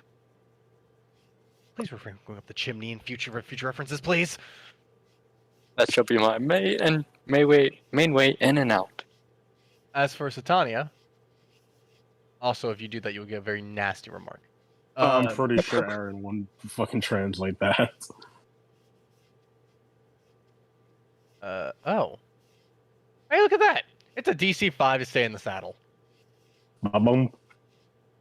Huh. Who would have known? Okay. Woo, Hey, low skill things. You can Ooh. react to avoid falling when your mount rears or bolts unexpectedly or when you take damage. Okay, yep, that does it. As Stania, you will feel Goss bolt as he takes off from where he is and begins surging down throughout the town at breakneck speed. You will also notice that with unsettling grace, he's capable of turning corners really freaking hard. Yes, this. As his lithe body is very good for going through very good at going through Forced area. alleyways, crowded areas, and things like that. For despite Almost him like he being doesn't have large. vertebrae. Is what? It's almost like he doesn't have vertebrae. He does. He has many of them. Yeah, I said almost like. I like that.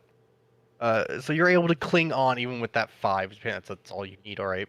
As Gotta have you a get, plus. he will come to an abrupt stop though whenever he comes across somebody in one of these alleyways. By now, night has kind of fallen. Like it's just like past sundown. Oh, he's entered perfect hunter mode. Pretty much. Occasionally, as you go through these alleyways, you'll find beggars or other homeless individuals who are resting throughout for the night. You see him stop as he like scans through person after person and then zooms past them, probably scaring the shit out of a good few of them. Soiled pants for the night. And let me see here. Actually, let me pull out Goss's character sheet. Let's see if Goss can actually find this dude. I swear to God, if Goss can, I'm gonna be a little bit mad. Why? Because we're being a team? No, not being a Using team. the best member? I know because you all are actually going like you're actually using really good teamwork. I didn't even think that they could that Satani and Goss could hunt this guy down outside. That didn't even cross my brain until you guys were like, hey, we were outside. We can go look for him. I'm like, oh shit. Goss is good at this. Hang on. Let's see Goss's survival. Fuck. Good job, Goss. Good job, Goss. Let's go, Goss. We love Goss. The fuck. Okay. Let's try this. Yet another reason why Goss is actually the best one in our party. All right. So I didn't even make him that overpowered. He's actually very subtle. Exactly. You give him like one key ability, and he has natural attacks like any other natural creature. Yeah, and he's very good because he's just Goss. I guess, yeah, he's just a good boy, I guess. With the survival, then Goss seems to be getting a semblance of where this guy might have been able to go, as you see Goss sniffing along the floor and then surging forward again. He's very abrupt. Like he'll stop all of a sudden, sniff, then bolt off again. So you're kind of getting like whiplash back and forth. She's used to it.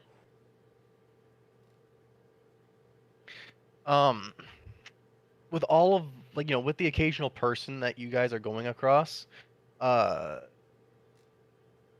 Goss is scanning them, I guess, less and less as he's giving them a quick like glance and then keeping going, trying to keep going. You two would actually be like around here at this point. Around where? Ooh, hold up. Try to please grab just these two. You two would probably be like around here. General location here. As Goss has surged around these corners. Why don't you give me a perception check there, Sidonia? Ah. Ah. I'm sorry. Two nat ones from Satania, damn. You know how weird it is just to see a 0? It's a straight 0. I rolled a 0. How do I perceive that? I say your head's buried in Goss's neck as you're trying to cling on to him for dear life. Oh yes, Goss is indeed made out of Goss. And let's try our survival, see if she rolls any better. You rolled a 2. Holy shit. That was a 4. She's more worried about clinging on and holding on to Goss than anything right now. I'm looking for this guy. As Goss, you're getting She's whiplash lost. like, back and forth, basically. Like, he's stopping, then jumping, stopping, bolting. The whole time she's just like, where the fuck are we? Basically. We're in the same town. We're in the same town. Are you following them? Rook is looking for signs of disturbance. There's quite a bit. You see some disturbed people from the alleyways occasionally here and there. Some guards who are peeking through like, the fuck was that? Rook is gonna follow that then, Okay. and probably bounce into these guys. I will Eventually. say, control my thing here. Let's do this a second time. I tried.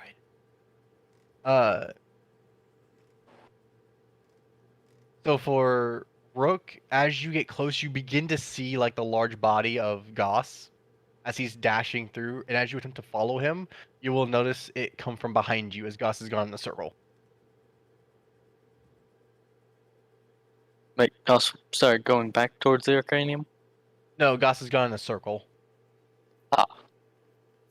Goss bloops.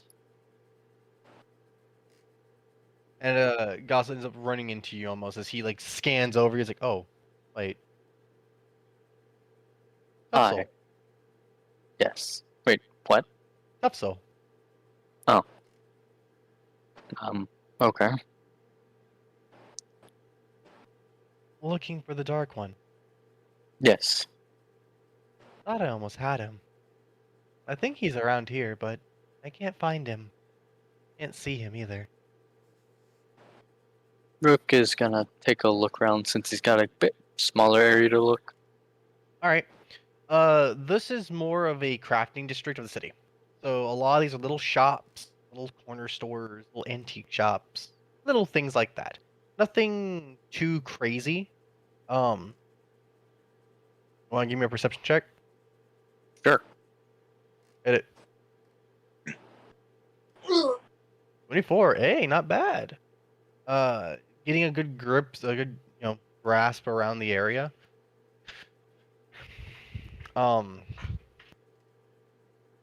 You notice a few things here and there. Mhm. But nothing really tells you as to where this guy could have disappeared off to. Seems like he's especially sneaky. You do notice a shop nearby, though, with an odd name. Oh. It's Okay. it's a little sign hanging from a shop door saying "Scrolls, Consumables, Potions." Rook is gonna curse under his breath. That's about all that you find, though. Because he knows that those things are weird and can do a lot of stuff. I mean, it's a closed store. Like the store is closed for the night. I'm pretty sure that drow would not overlook B&E. It's written like this, by the way. Ah, I did it fucked up. God damn it. Hang on. I see how it is. Like it's written like straight down. Like it's not even like in fancy writing. SCP. Right? Yeah. Okay. This is written like that. But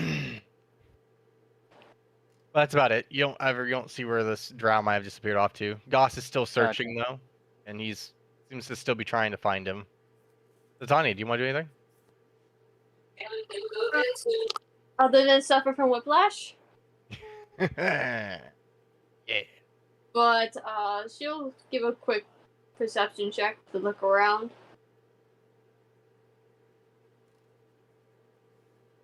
Man, you know what would be really good for this kind of scenario? What? As weird as it is, give Gosh the fisheye potion. Oh dear God, Yes. that would be awful. But it would work. No. That would kill so many people. Oh, that's how we weaponize it. That didn't even click in my brain until you just said that. It's like, wait a minute, no, it's Goss's eyes. The searchlights of doom. The searchlights of doom don't get caught. Oh, you die. I'm gonna do something weird. Instead of looking at the ground, she's gonna look up. Hmm? So Tanya's gonna do something different. Instead of looking down, she's gonna look up, like at the ceiling, Up the roofs. the roofing. Yeah. Um.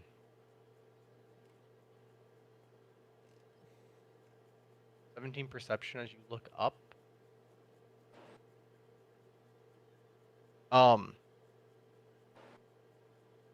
Okay. Then you do have the open sky above you, and from this angling, you have quite a few stores. The stores are short though. They're only like one story mostly. You don't see anything fancy really around, but as you look up towards the ceilings and whatnot, you notice a couple shingles of a nearby roof have been disturbed. Ah, we're on the trail again. Back on the trail. She's gonna point it out to both Goss and Rook. You're like, those shingles have been disturbed. Ah, Goss can't see them, but Goss looks up as to where you are, and Goss will ask, point again? She's gonna point in the direction. I knew he was on the roof. Alright, you get yanked as you suddenly feel Goss leap. As he jumps up and collides onto the roof, and he steadies himself as the shingles seem to displace, and he slips a little bit, but then holds himself steady, realizing these shingles are kind of slippery. Rook will try to climb up as well. Climb check! You've maybe passed. I don't know. You climb. I'm climbing one-story building. Is there, for that building, is there like random materials or something like barrels or something outside? Yeah, you could find stuff like that from like the from the alleyway. I'll say it'll take you a couple minutes, but you can technically make it easier to climb up. Great. Can I use them to bolt to start out the jump? I mean, climb. You mean acrobatics? That's a low roll. You leap up and you're about to grip the edge and you just don't make it. You fall back down. Mm, As for Take time. Goss, a grumpy Really? take two. Grumpy take two. alright, you rebalance yourself, and this time you get a very good basing on the barrel as you jump up and you grip onto the edge of the roofing. I'll say you're able to pull yourself up. Okay. So you guys are actually now like actually on top of these buildings. Yeah, these are closed stores more or less. Like closed for the night. Mhm. It is dark up here, like pitch black, but everyone has dark vision, so who cares? Oh look, tinnitus. God, that's annoying. Yeah, it's tinnitus for you. This is not tetanus. Yeah, like brain poisoning from rust. Mm. I wonder if Eh. rust monsters, that's what they do. They Oh, give you tinnitus or tetanus. disease, tetanus. Take mental damage. Wait, It's mental doing it to- damage? No, Or it's men- like brain damage. Think you just, mean? yeah, it's just fucking like, oh, take int drain, wisdom drain, but no charisma drain for some reason. It's straight int drain, by the way. It just damages your brain. Just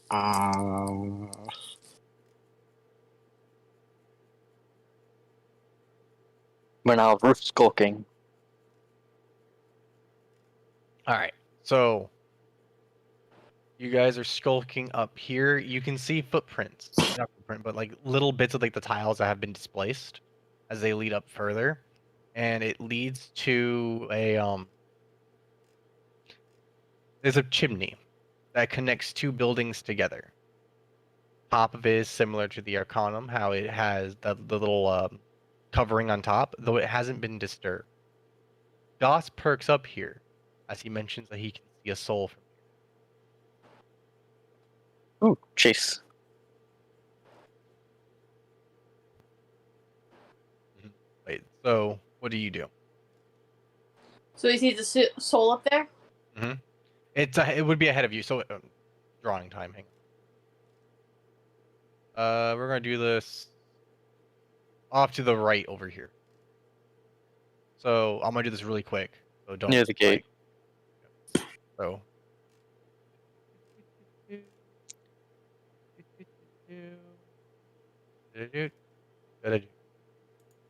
You guys are like right here. With Rook right here. And Goss is seeing something Behind the chimney. behind the chimney. There we go. My quick ass drawing. Got that? Everyone got that? Titania does signal to Rook that behind the chimney. Rook will nod. He'll then do trigger sudden speed, Mhm. which means 1 minute of Rook being faster than normal. And he's going to. Can Rook charge? Not around the corner. You have to at least see the guy. Which, by the way, you'll see Goss kind of like peeking around as if trying to see the guy fully. Satania, when you go with him, you will see a dark-skinned man with white hair, sitting back against the back of this. His head is down, and he's not moving. Is that the drow? Do we know of? Rook is going to take a peek around stealthily. Yes. He appears to be asleep. His body's also covered in sweat, and he's been roughed up quite a bit. If he's wrapped up, it probably means is the drow. I don't know exactly what the drow looks like. I don't remember what he looks like. He kind of distinct, pure white hair, dark gray skin. So this Yeah. one is. So he's been pretty roughed up though, as he seems to have passed out the back up here on top of the roof. You will see that again, like there are various parts of him that are black and blue that have been heavily bruised. One of his eyes has been swollen shut. And you see that his wrists have the heavy indentions of rope and burns. Yeah, this is it. Ah, lovely. Rook is going to non-lethally flurry of blows him. I mean, you can also non-lethally coup de grace him. Does that render him unconscious? Permanent? For a while? Not permanently unconscious. But it does I think render that's him. just killing him. Yeah, that is kill him the move. No. It knocks him down to -1 HP. but then he's Should be automatically unconscious. stabilized. Gotcha. Angel, you are entering the living area. How about Gotcha. now? You're fine. Non-lethal coup de grace with a fist. Roll your crit damage. I don't know how to do that. That's fine. Let me see. What, Roll what are you? twice. How are you? Wait, how are you doing 3d6 damage already? Oh, hold on. That's post buff. Post buff. Let me tell Post you what buff the. and level up. I got. What's your base damage? Like, So, what's your uh, what's your It's a 1d8. 1d8 1d8 plus what? plus 4. 2d8 plus 8. This Honestly, you should does probably not have to include title level up. this. This does not There we count go. level up. Honestly, Alan, he would have done more of a flurry of blows. All I'm saying here is that if you coup de grace him, it's a singular attack, and then that's the DC now in order for the guy to not immediately just be knocked unconscious. Ah. I forget that you have DC related. Holy shit! He actually manages to stay focused from a solid punch to the side of his jaw. Not that great a fucking con. It's a goddamn drow. As you clock him across, and you see he staggers awake. As he's a little bit disoriented from the punch, and he gazes up.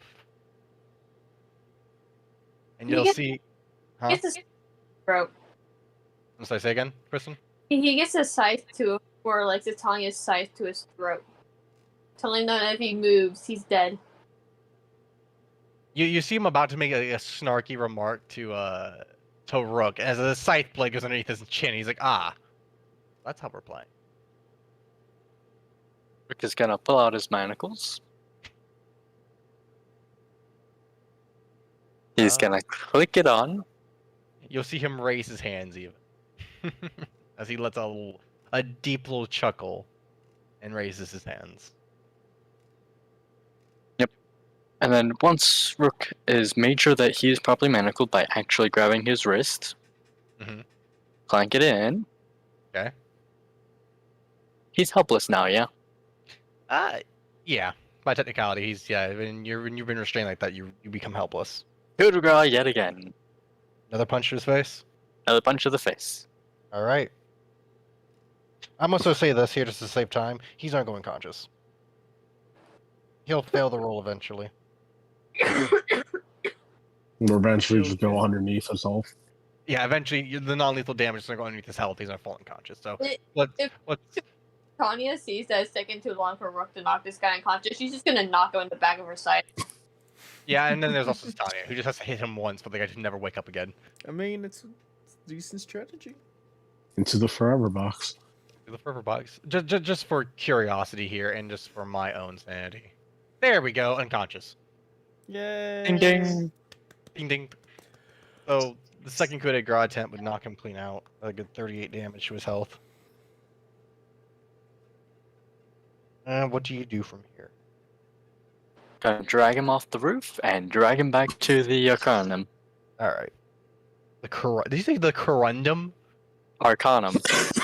The Jesus. random. Jesus Christ, the mispronunciations only grow worse.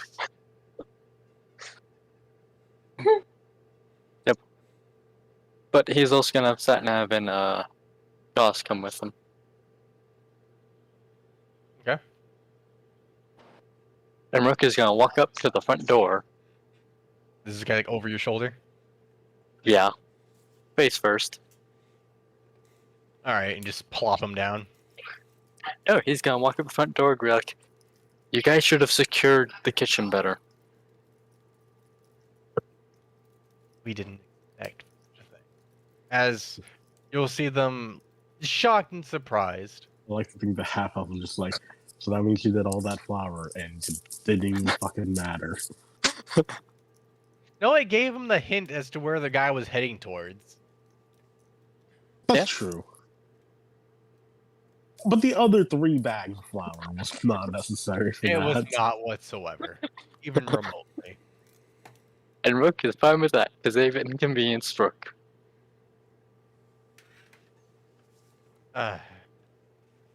So then, for the record, then they'll let you back. I'll speed this up. They'll let you guys back in as the place exits locked down now that the guy has been recaptured firmly. Urgas comes stomping through, furious, also covered in the flour, and annoyed. Is this place covered in flour? Rook is just gonna be sitting there chuckling.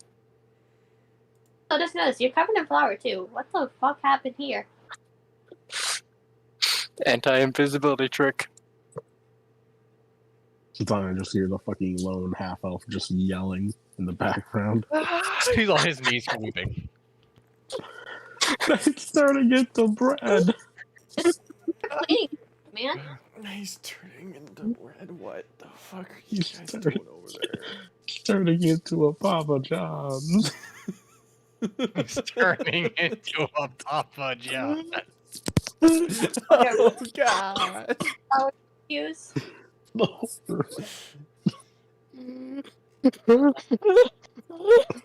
As we're killing Parker. God, I love when Parker gets into his laughing fits. You can't fucking understand.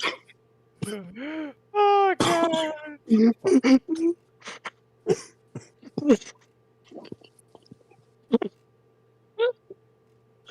So stupid. Or anyway, Urgas approaches you, thanks you quite thoroughly, has 6 guards pick or take this guy back to his cell. And Rook will flat out say, get a pair of manacles, manacle him to the table, and then manacle his legs to the table. Never gone that far with it. We've had him manacled before, and he's still able to cast spells, which was strange. But we'll figure that out further. And then put a 20-pound block of metal over both hands. Ooh, the classic approach. Issue with it though is that stronger prisoners can use it as a weapon. Anyway, Does he look strong? well, they're drow. They're quite frail, but witty. Anyway, again, somehow you've shown to be more useful than my actual guards. This is icily graze over to a couple battle mages who are now whistling and walking away. As Rook goes, now, I was planning on getting some food, but I'm afraid that everything's on lockdown still. We'll start winding down, but for the evening, I do believe the Arcanum is coming to a close. yes. Rook says, I'm going to the inn. I need, a dust off.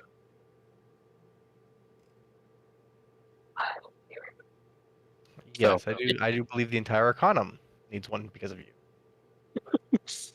Hey, it gave us information, we found them, and then captured. So Tony's gonna whisper to Gus, be like, don't take one more step because you'll be covered in white flour. He looks down at his front hand's already covered in the crap. You see him like shaking it off. He constantly shakes it off because it keeps coming back. She's also gonna mention, if you thought the glitter was bad, this is even worse. It's flammable. You'll see him lean forward. He sniffs his hands and he licks.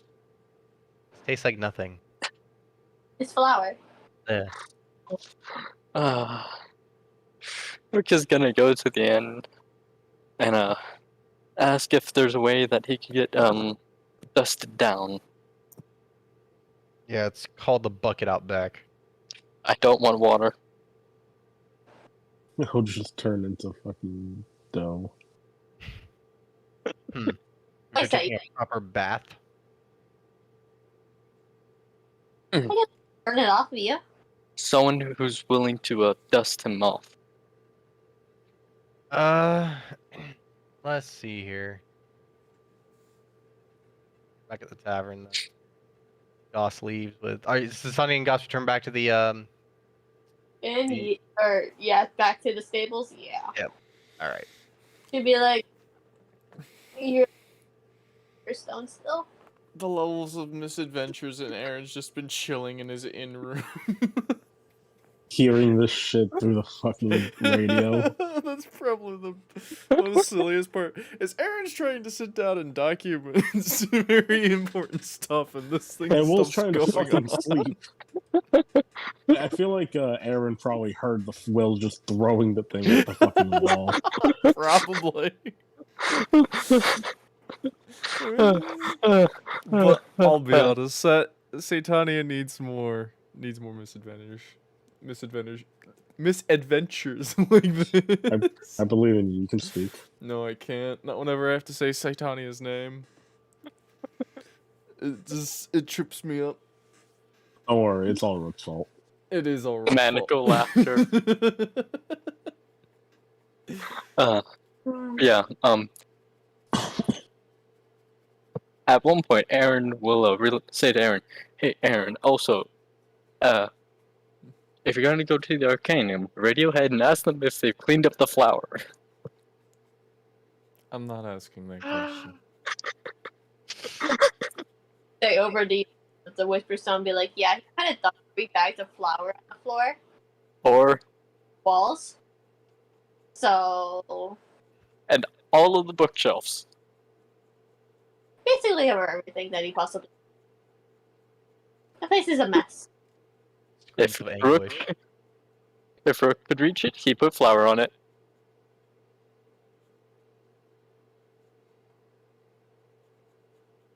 It works, Samwise. You ain't getting paid double time for this.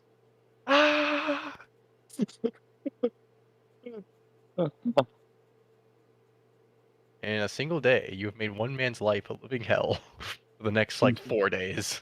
You've made an arch enemy for at least 4 days. A simple... a simple janitor now has a vendetta.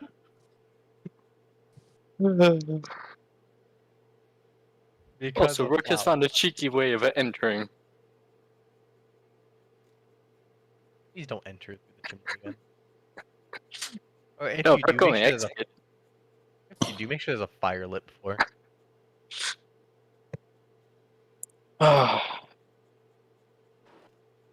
Okay. Okay. Anyway, Also, Tony's gonna head back to the stables. With Goss in tow. alright, no problem then. Goss likes that. He's been running around all night. He's a little bit out of it. Now, Sure. will Rook find someone who's willing to smack him down with a broom to get the flour off? I mean... Sure, you know what? The cook does it. The cook doesn't mind. Lovely. Cook's used to it. He's used to it. You have this man. He could probably give you tips on how to get flour out of the list. You have this jolly ass man come out back and start like smacking you down. Very large dwarf. He's gonna give him 2 gold pieces for his help. He doesn't say anything, but he will smile and give you a wide grin with a thumbs up. Now time to get soup in a room. He'll give you a nod as you get a bit of the special, which is the remaining fish that they've had left over. It's food. And Rook is gonna talk to the innkeep. A room without a window. Yeah, I know how you like it. Hey. You'll be given, like a corner room.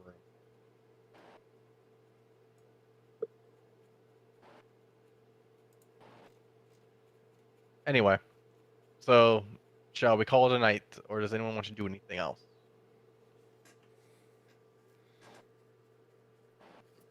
Anyone? I've kind of done all the things I wanted to do. All right, so after Unless we leveled up. Who? Did we? Is Did it- we? does No. that 3 EXP level you up? We needed 6. Okay. We gotta get That's one fine. more. And essentially, in your downtime with Goss, you'll eventually find another one of them. They're Thank you, Goss. lingering throughout it. Thank you, guys. Their souls stick out pretty hard. I can say, like, during the day, he goes down a alleyway and notices something odd, and you'll see him just dash down as he tackles down one of these things. You might get a little bit scratched up by 1 or 2 of them, but you'll be able to capture one. Thank you, guys. Hello. Everyone give Goss's applause. Yes, very good applause. My mic is That's not picking it up. So here. As long as we know you're clapping. with that, then I can put you down for 3 of these. And you guys get your level up. Welcome to level 8. Can we roll the Yay. HP dice? Yeah, you guys want to get your HP dice out of the It's way? You may. official. What is a bar to D8? D8. Same I'll as them. take it. Probably. I'll take take fucking Rook! damn it, Rook. Whoa! Nice. William, if you want me to re-roll that, I can. Yeah, but if it's worse, I don't want to take up. It's up to you. Not bad, Satania. Not bad. Nice. Everybody rolling pretty nice. I'll take We my didn't roll 5. that many dice. I'll take your 5. Yeah, it's Alright. average. And there's Goss. Good job, guys. Well done, Everybody guys. getting them good HPs. Proud of Wow, y'all. Goss. Shit, all right. Oh shit, I'm On turning level- southern. I'm proud of y'all's. No! Yeehaw! 102. Alright, I have to go level up Alright. Goss. So give me a moment. here. Everybody No, levels he was up. good. Yay! Woo. And we'll be getting our nice smexy items. Yes, I can do that one. We can, if you guys would like, we can speed this up. And we can do the big parts just to save some time. I would Or you like... have to, like- Ye- Okay. Give me a moment here. Let me get. By the way, once Rook gets his items, he would want to spar with Kieran. Tyrion again. Yeah. Go up against her again. Let's see. What does Goss get at level 8? Let's take a look. Okay, how does this gonna work?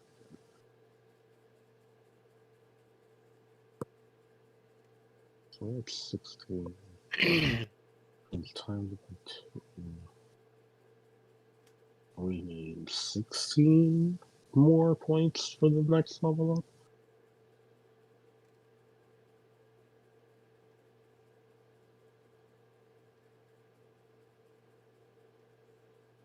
We need 14 for this one. Yeah, So now you guys need 16 points to level up. yeah. Oh, we're level 8. You know what that means? A lot of shit happens at once. Yes, it do. What does Goss learn? Goss gets a new skill. And his BAB goes up, his hit die goes up. Goss gets a feat. Oh, yay! Nice. I have 71 HP. Oh, we get it. 1 skill point.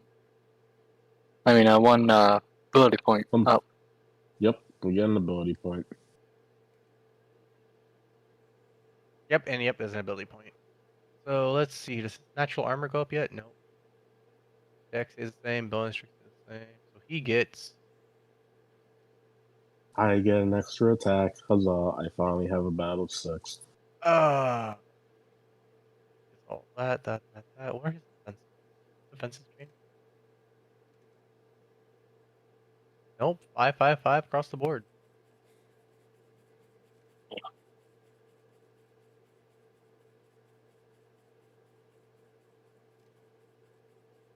Okay.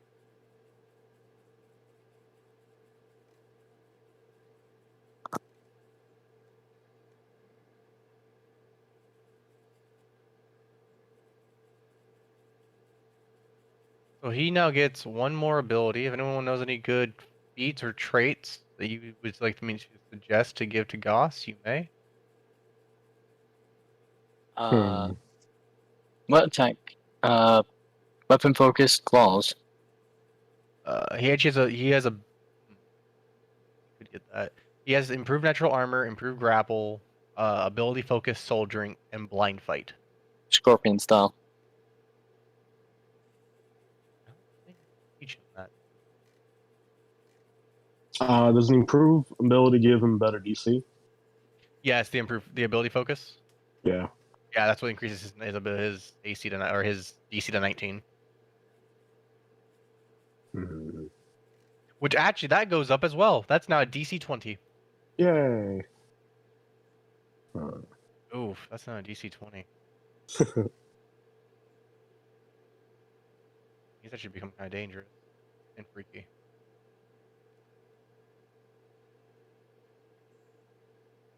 Oh, that's beautiful. Look at it, Alan.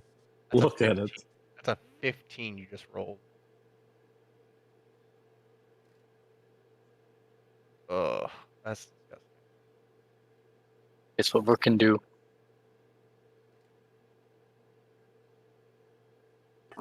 Ooh, he can teleport.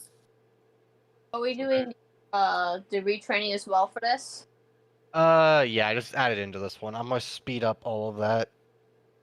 Okay. Do we want to end the stream here? Because we're basically going to be leveling up and talking about where we're passing time.